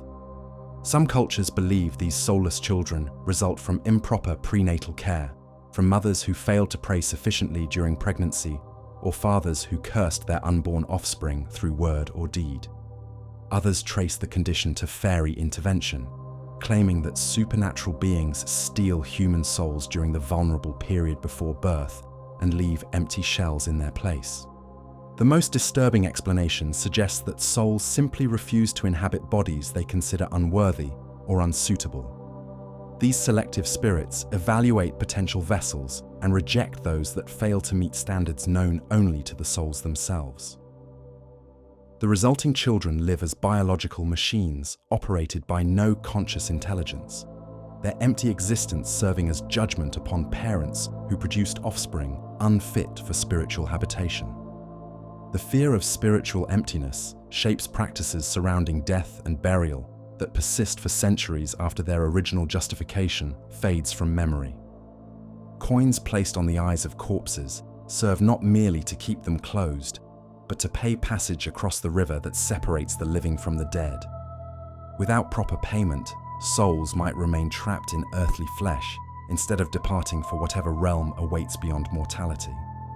The corpse might rise again, but it would be animated by something other than its original soul, a hungry emptiness seeking to fill the void where consciousness once resided. Elaborate funeral rites develop to ensure that departed souls complete their journey rather than lingering in bodies that no longer suit them. Prayers guide spirits toward appropriate destinations. Blessed water cleanses flesh of influences that might prevent spiritual departure. Sacred symbols carved on coffins and tombstones provide maps that help confused souls navigate the transition from corporeal to incorporeal existence. But despite these precautions, some souls refuse to depart or find themselves unable to complete the journey toward whatever lies beyond death. The European tradition of vampire hunting represents community response to souls that return to inhabit corpses they should have abandoned. These creatures horrify not because they choose evil, but because they exist in a state that makes moral choice impossible. Their spiritual poverty transforms them into holes in the fabric of reality, voids that drain meaning from everything they touch. The most effective vampire hunters understand that they battle not monsters, but absences, souls that have departed leaving behind animated flesh, or spirits so damaged by trauma that they can no longer inhabit their original bodies properly. Stakes through the heart serve not to kill, but to pin the restless spirit firmly enough to prevent further wandering. Decapitation ensures that whatever consciousness might linger cannot coordinate the movements necessary for continued activity. The development of mechanical philosophy during the Enlightenment provides new frameworks for understanding the relationship between soul and body. Julien Offray de la Métrise, Man and Machine, argues that consciousness emerges from the complex interactions of material components, rather than requiring immaterial soul to explain its existence. His mechanistic philosophy suggests that sufficiently sophisticated machinery could produce all the phenomena attributed to spiritual causes, making artificial consciousness theoretically possible without divine intervention. But La Métrise materialism creates new anxieties about the nature of human existence. If consciousness represents nothing more than mechanical process, what distinguishes human beings from sophisticated automata? If thought emerges from brain activity rather than spiritual essence, what happens to concepts like moral responsibility, eternal judgment, and divine purpose? The philosophical zombie problem haunts these discussions with questions that resist easy resolution. If consciousness represents an emergent property of complex neural networks, could artificial systems exhibit all the behavioral signs of awareness while remaining spiritually empty? Could machines learn to mimic human responses so perfectly that they become indistinguishable from truly conscious beings? Most troublingly, could human consciousness itself represent an illusion generated by biological machinery rather than evidence of immaterial soul? These questions transform the folklore of soulless existence from superstitious fear into philosophical nightmare. The possibility that consciousness might be mechanical rather than spiritual threatens the fundamental assumptions upon which moral and religious systems depend. Mary Shelley inherits these accumulated anxieties when she conceives her creature in the candlelit chambers of the Villa Diodati. Her Victor Frankenstein succeeds in creating artificial life, but cannot solve the problem of artificial soul. The creature that emerges from his electrical apparatus possesses all the physical capabilities of human existence: strength, intelligence, the capacity for learning and growth, but lacks the spiritual essence that would make it truly human rather than sophisticated imitation. Frankenstein's monster suffers from the same emptiness that haunts the golems of Prague, the revenants of Transylvania, and the philosophical zombies of Enlightenment speculation. It exists in the terrible space between mechanical animation and genuine consciousness, its artificial nature preventing it from forming the moral and emotional connections that give life meaning. The creature's tragedy lies not in its physical ugliness, but in its spiritual isolation. Assembled from the finest parts of multiple corpses and animated by the most advanced electrical techniques, it represents the pinnacle of human technological achievement. Yet it remains fundamentally alone, unable to bridge the gap between creator and creation that only soul can span. Shelley's genius lies in recognizing that the question of artificial consciousness cannot be separated from the question of artificial soul. Her monster possesses intelligence and self-awareness, but lacks the spiritual connection to its creator and community that would make its existence meaningful rather than tragic. The creature's murders result not from inherent evil, but from spiritual emptiness that makes moral choice impossible. Like the vampires of folklore, it drains life from those around it, not through malice, but through the desperate need to fill the void where its soul should reside. Each victim represents an attempt to acquire through violence what its artificial nature prevents it from developing naturally. The theological and folkloric tradition of soulless existence flows through centuries of human anxiety to emerge in Shelley's laboratory, where modern science attempts to solve ancient mysteries through techniques that remain fundamentally inadequate to the task. The creature that stalks through her novel embodies every fear that humanity has ever harbored about consciousness divorced from soul, about intelligence unguided by moral purpose, about existence stripped of the divine spark that makes life worth preserving. The old stories prepared us for such a creature. They taught us that souls cannot be manufactured, that consciousness requires more than mechanical complexity, that artificial life remains spiritually empty regardless of its physical sophistication. Mary Shelley listened to these whispered warnings and built from them a monster that continues to haunt our technological dreams, its soulless existence serving as perpetual reminder that human craft can create impressive imitations of life, but cannot breathe into them the essence that makes consciousness sacred. The question that tormented medieval theologians and folklore tellers echoes through her creature's yellow eyes. What animates a body that God did not touch? The answer remains as disturbing today as it was in the candlelit chambers, where monks debated the timing of ensoulment and rabbis shaped golems from riverbank clay. Some knowledge demands prices that extend beyond individual ambition to threaten the very foundations upon which moral existence depends. The creation of artificial consciousness may be one of them. The candle gutters in the drafty chamber as Mary Godwin Shelley sets down her pen, her yellow eyes reflecting the flame that has burned through another sleepless night.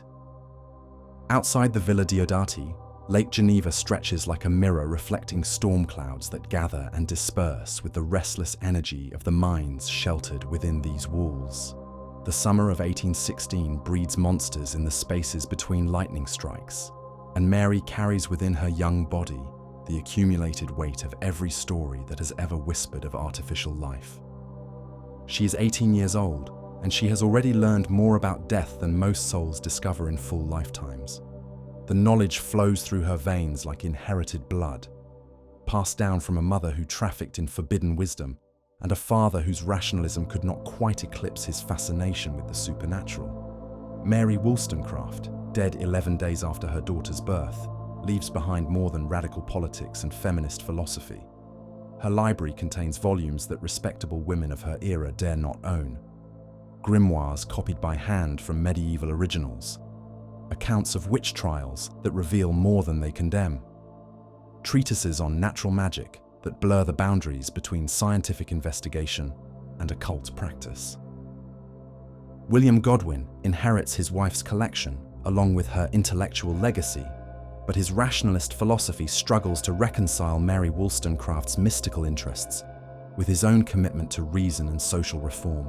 He shelves the dangerous books in rooms where young Mary discovers them like hidden treasure, their pages whispering secrets that her father's cautious mind prefers to forget. Mary learns to read from texts that most children never encounter. She puzzles through accounts of alchemical experiments, while other girls her age study samplers and deportment. She absorbs stories of artificial life and reanimated corpses as naturally as other children learn nursery rhymes.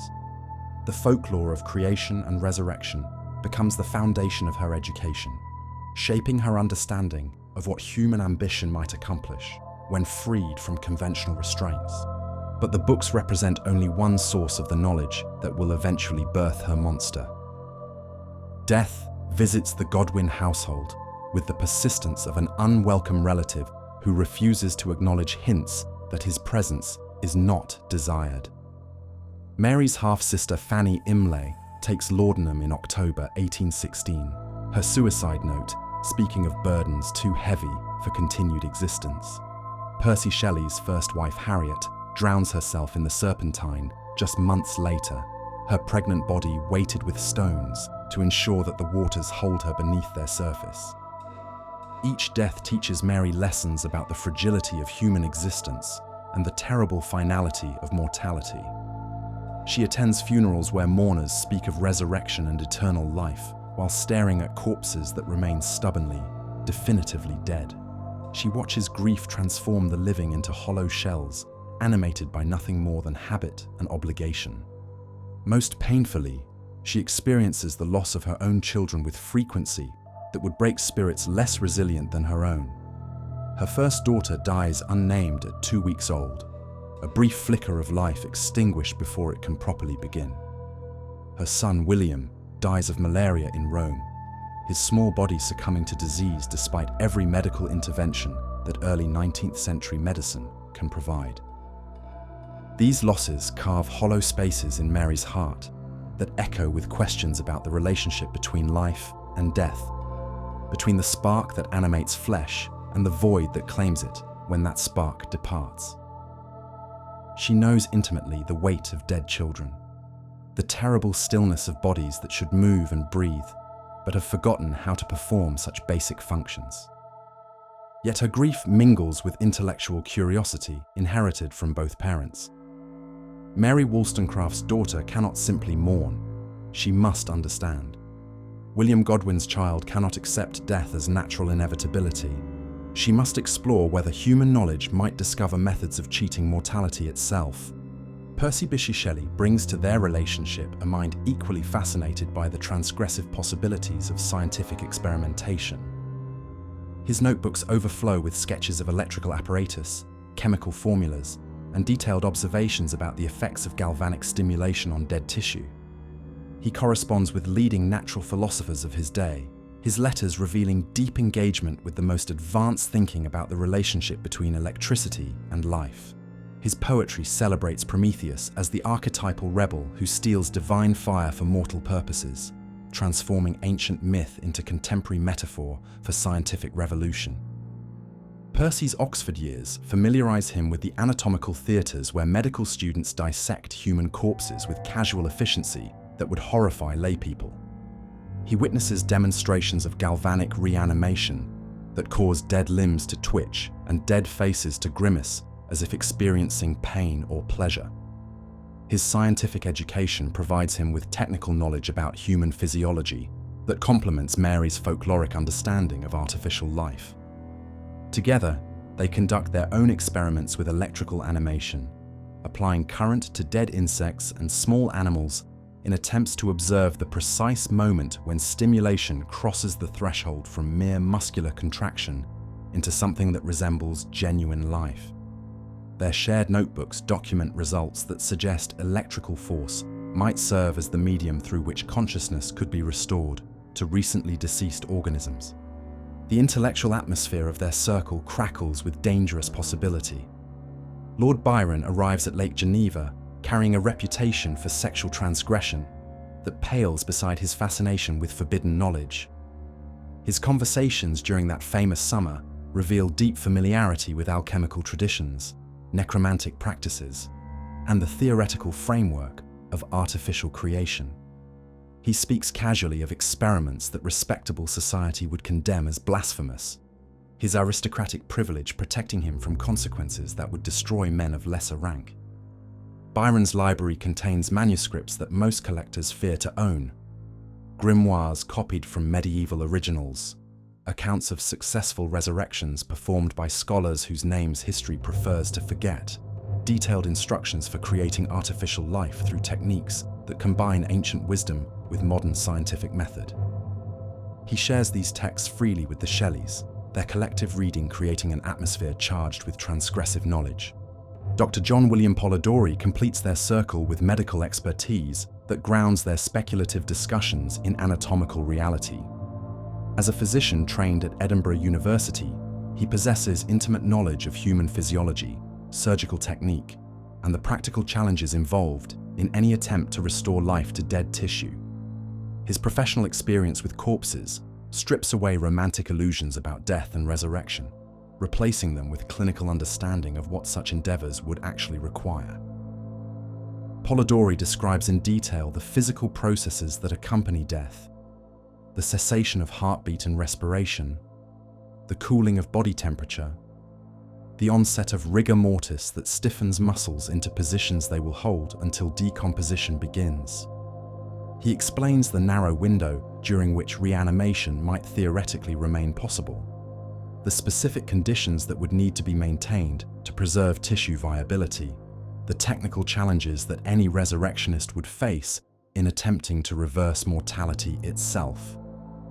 Yet his medical training also reveals the theoretical possibility of overcoming these challenges through proper application of scientific method.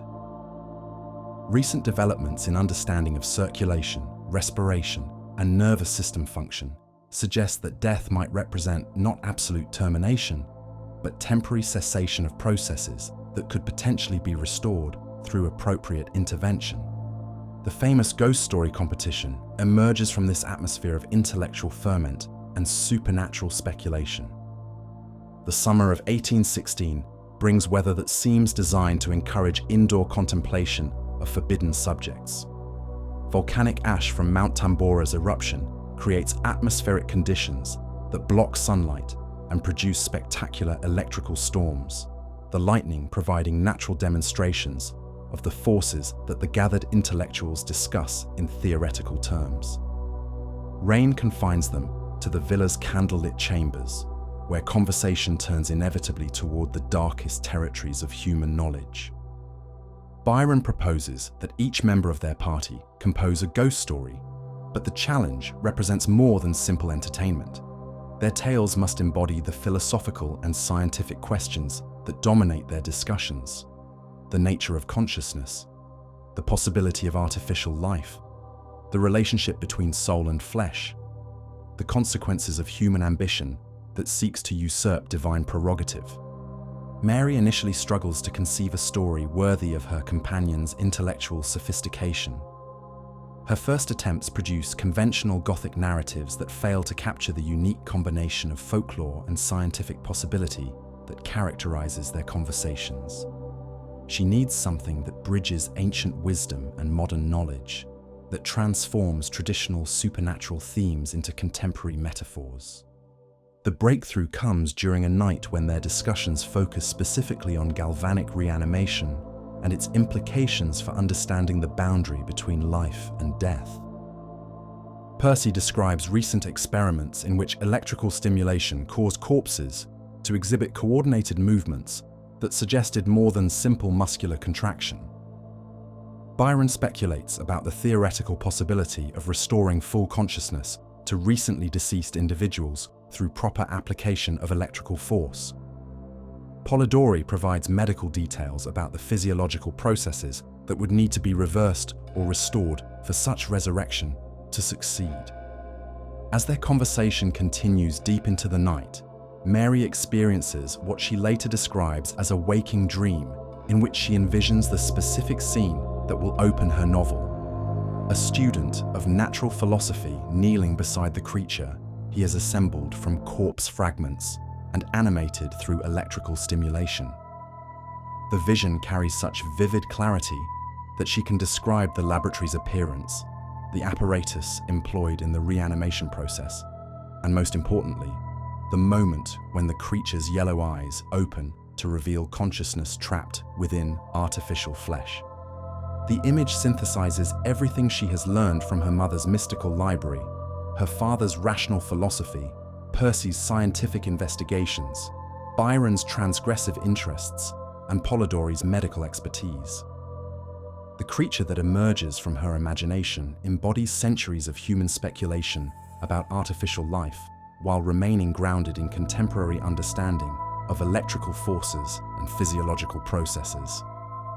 But Mary's monster carries deeper significance than mere synthesis of folkloric and scientific traditions. Her creature represents the culmination of intellectual development that began with her earliest exposure to forbidden knowledge and accelerated through personal experiences of death, grief, and loss. Every child she has buried contributes to her understanding of what divides living flesh from dead matter. Every funeral she has attended teaches her about the terrible finality that her fictional resurrectionist seeks to overcome.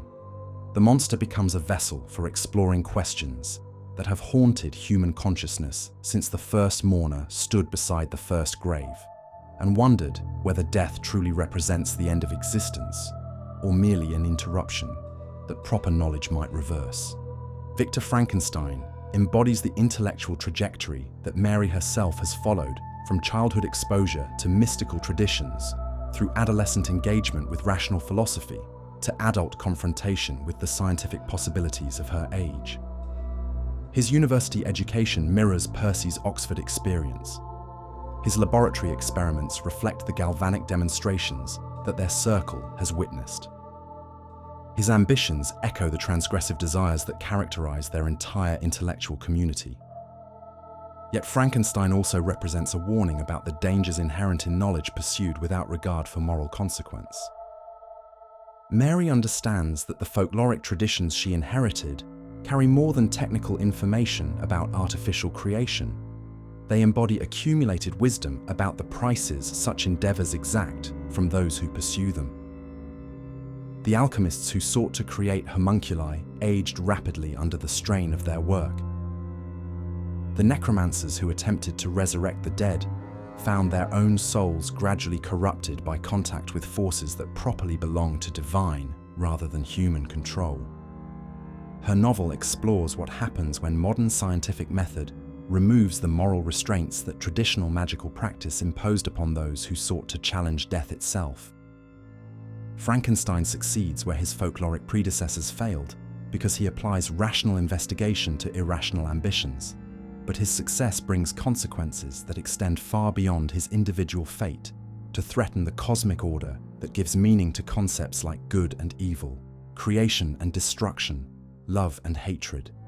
The creature that emerges from his laboratory embodies every fear that folklore associated with artificial life, while possessing capabilities that exceed anything traditional stories imagined. Like the golems of Prague, it lacks the divine spark that would make its existence spiritually meaningful. Like the composite warriors of Slavic legend, it suffers from fragmented identity that prevents it from forming coherent relationships with its creator or community. Like the revenants of vampire folklore, it drains life from those around it through proximity rather than conscious malice. But unlike its folkloric predecessors, Mary's monster possesses intellectual capabilities that allow it to understand its own condition and articulate the tragedy of artificial existence.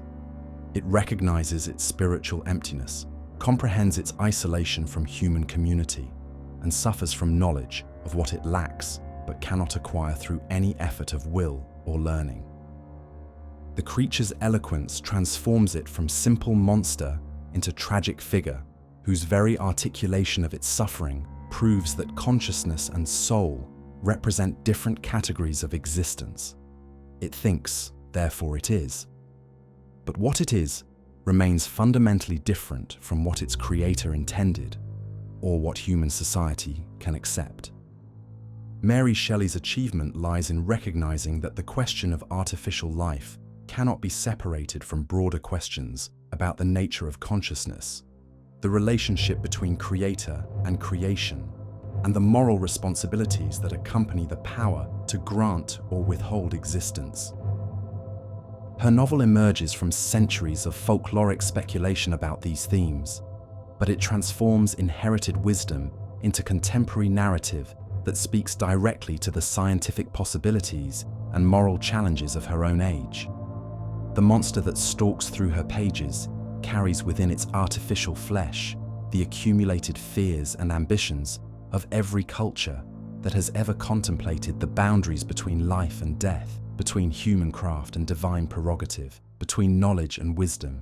The folklore of artificial creation flows through generations of human imagination to emerge in Mary's candlelit chamber, where ancient wisdom meets modern possibility to birth a creature that continues to haunt our technological dreams.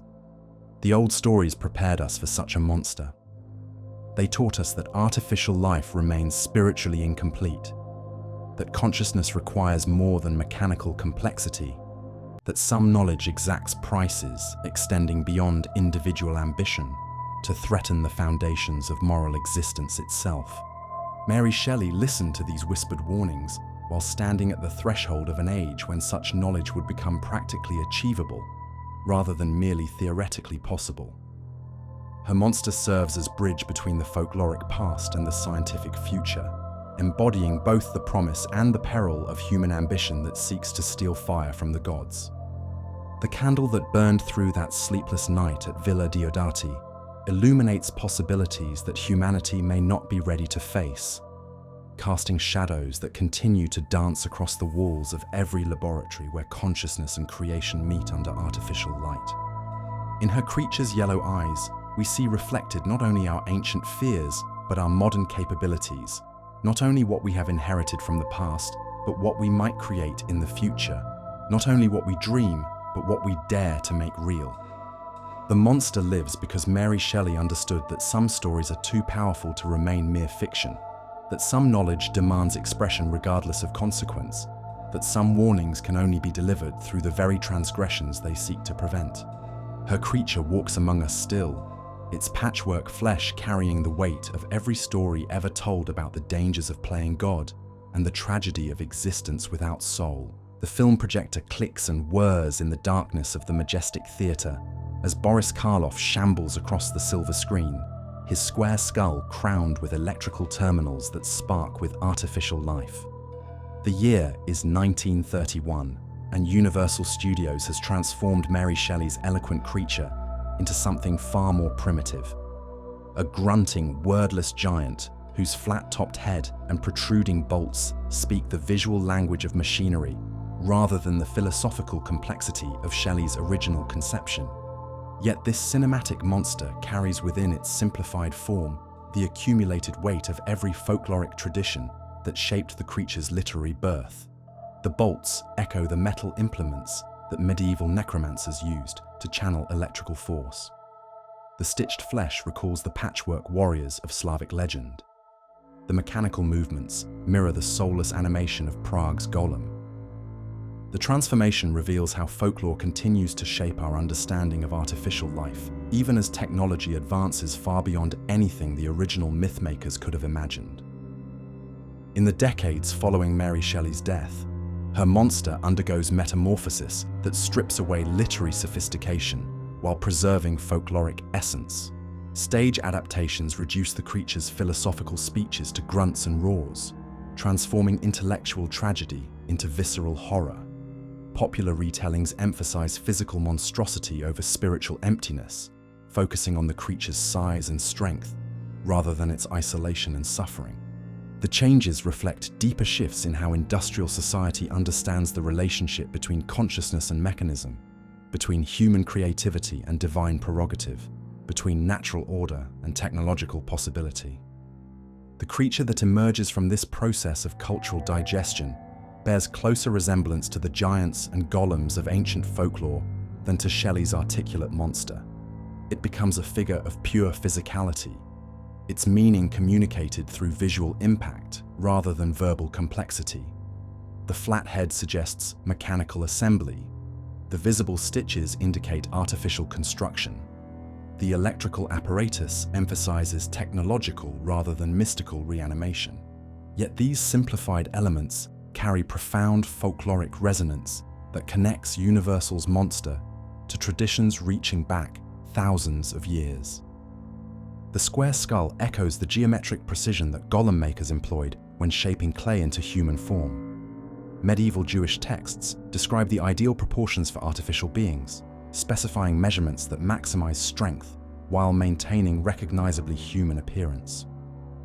The creature's oversized head reflects this tradition of deliberate design, its unnatural geometry advertising its artificial origin.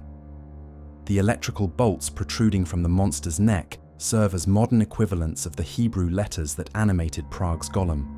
Both represent external mechanisms through which creators channel life-giving force into artificial flesh. The lightning that powers Karloff's creature carries the same divine fire that Thor's hammer channeled into lifeless stone, the same celestial electricity that Prometheus stole from the gods. Most importantly, the creature's wordless condition reflects ancient fears about consciousness without soul, animation without genuine life, existence stripped of everything that makes being meaningful rather than merely functional.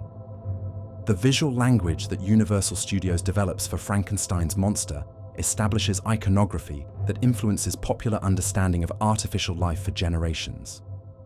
The laboratory setting with its Tesla coils and electrical apparatus becomes the standard environment for fictional creation scenes. The operating table where body parts are assembled echoes medieval accounts of necromantic resurrection rituals. The storm that provides electrical power recalls every folkloric tradition that associated lightning with divine creative force.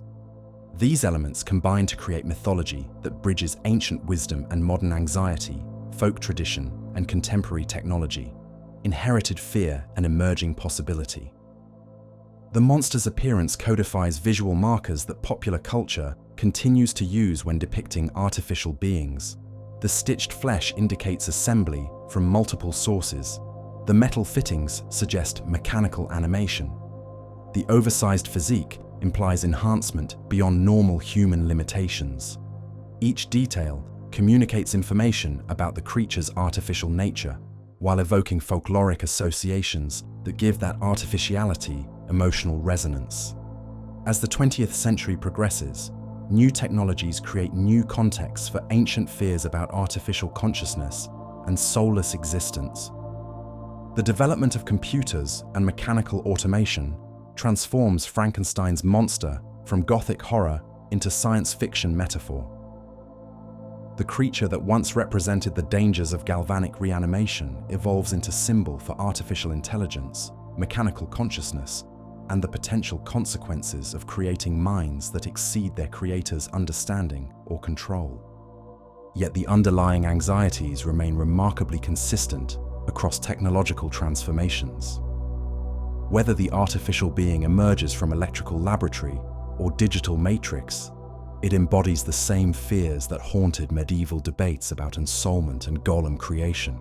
The possibility that consciousness might be mechanically reproduced without spiritual essence, that intelligence might exist without wisdom, that power might be granted without the moral framework necessary to guide its use.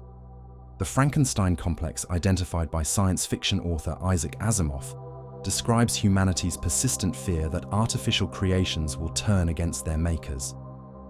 This anxiety extends far beyond concerns about technological malfunction to encompass deeper questions about the relationship between creator and creation, parent and child, God and mortal. The complex reflects folkloric wisdom accumulated over centuries of speculation about artificial life. The Golem of Prague served its creator faithfully until its animation exceeded the rabbi's ability to control. The composite warriors of Slavic legend fought effectively until their borrowed memories created conflicting loyalties. The revenants of vampire folklore drained life from their communities until proper burial techniques ended their undead existence. Each tradition teaches the same lesson. artificial beings may serve their creators initially, but their fundamental nature makes long-term coexistence problematic, if not impossible. Modern biotechnology adds new dimensions to these ancient concerns while preserving their essential character. The development of genetic engineering, cloning, and synthetic biology creates practical possibilities for manipulating life that medieval alchemists could only imagine. CRISPR gene editing allows scientists to modify human DNA with precision that exceeds anything Paracelsus claimed for his homunculus experiments. Cloning technology enables the creation of genetically identical organisms that mirror the folkloric tradition of artificial beings assembled from superior genetic material. Yet the ethical frameworks that govern these technologies reflect the same moral intuitions that shaped ancient folklore about artificial creation. Research guidelines prohibit experiments that might create conscious beings without proper consideration of their welfare. International treaties ban reproductive cloning that might produce children whose artificial origin could affect their social acceptance or psychological development.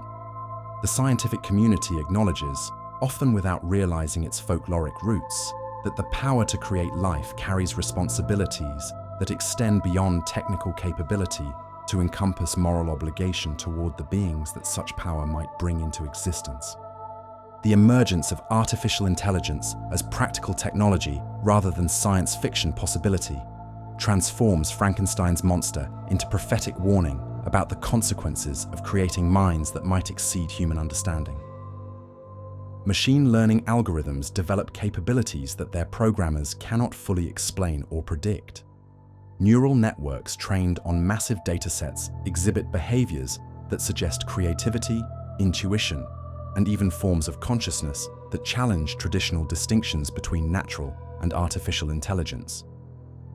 The question of whether these systems possess genuine awareness or merely simulate consciousness with sufficient sophistication to fool human observers echoes medieval debates about the ensoulment of artificial beings. The Turing test, proposed by computer scientist Alan Turing as a method for determining whether machines can think, essentially asks the same question that troubled theologians who debated whether golems possessed genuine consciousness or merely exhibited convincing behavioral mimicry. If artificial intelligence can convince human observers that it experiences awareness, emotion, and volition, what distinguishes such simulation from authentic consciousness? The question carries implications that extend far beyond academic philosophy into realms where wrong answers could reshape the fundamental nature of human existence. If artificial beings can achieve consciousness equivalent to human awareness, what moral obligations do their creators bear toward them? If machine intelligence exceeds human capability while lacking human ethical frameworks, what prevents such systems from pursuing goals that conflict with human welfare? If the boundary between natural and artificial consciousness dissolves entirely, what happens to concepts like human dignity, divine image, and spiritual uniqueness? These questions transform Frankenstein's monster from literary curiosity into existential warning about humanity's relationship with the technologies it creates.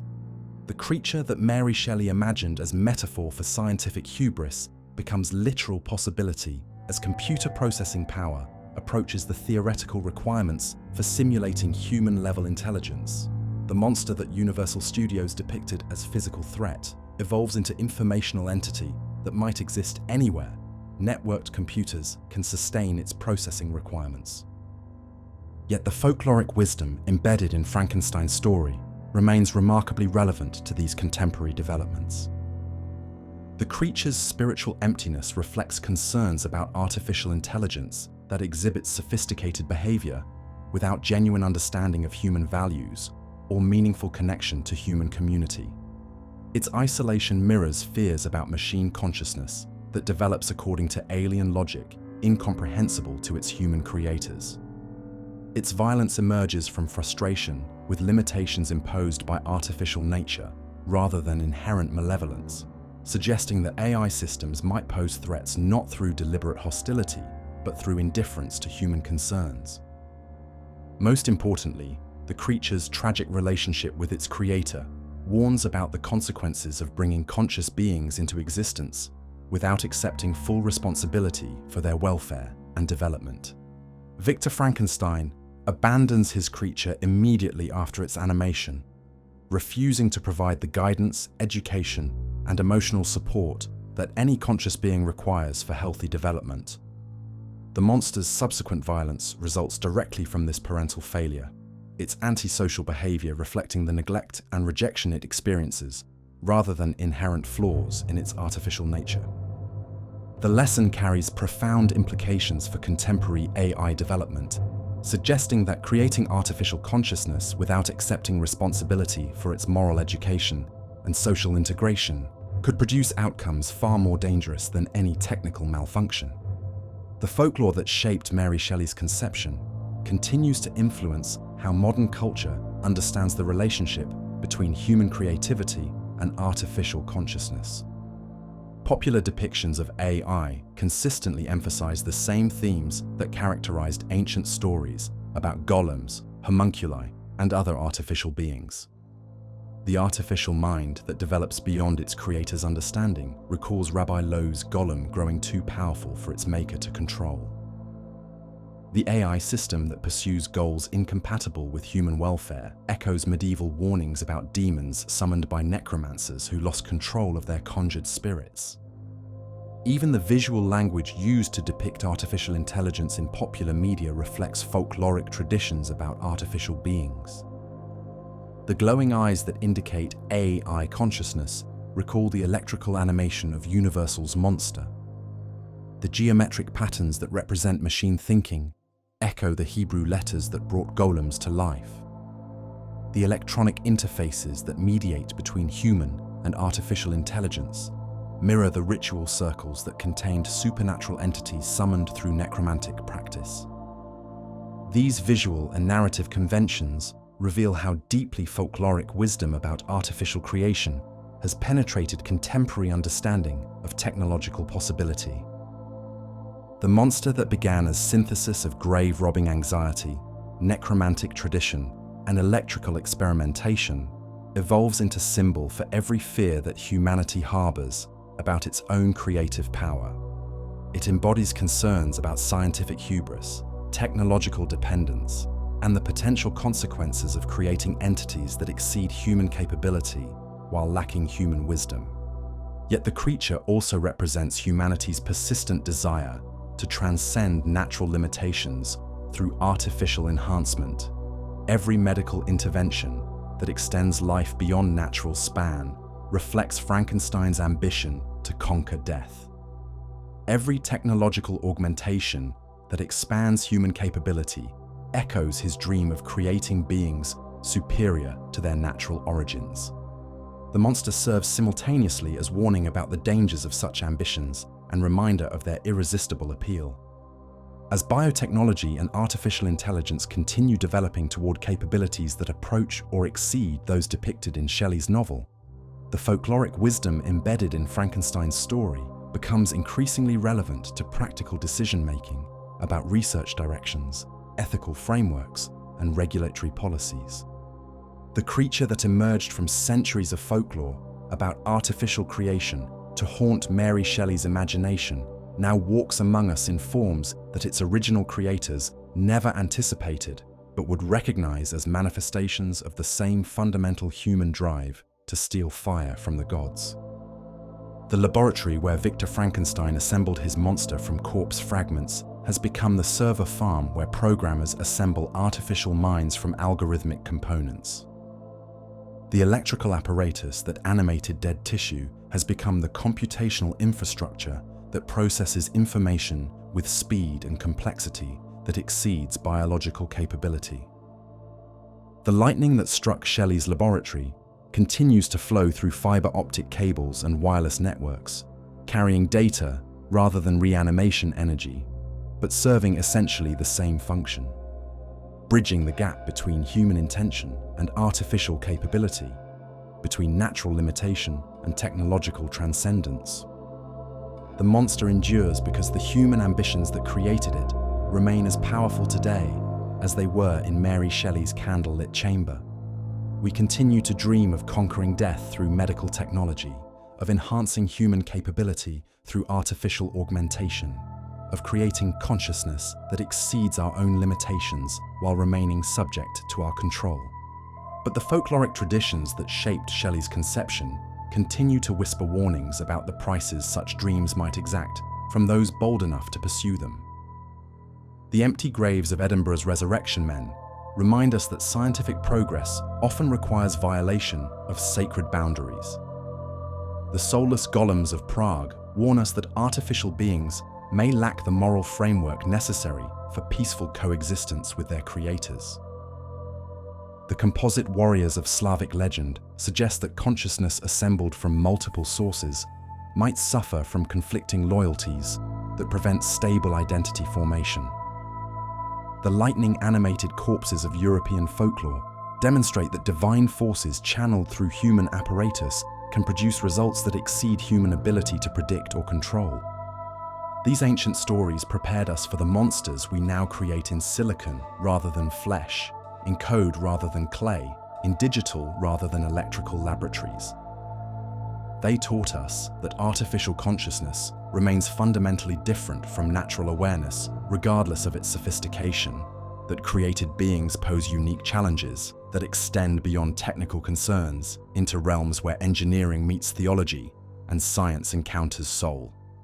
Mary Shelley's monster walks among us still, its yellow eyes reflecting not only the light of her candle, but the glow of computer screens, where modern Frankensteins assemble artificial minds from algorithmic fragments, seeking to breathe consciousness into silicon, just as their fictional predecessor sought to animate dead flesh.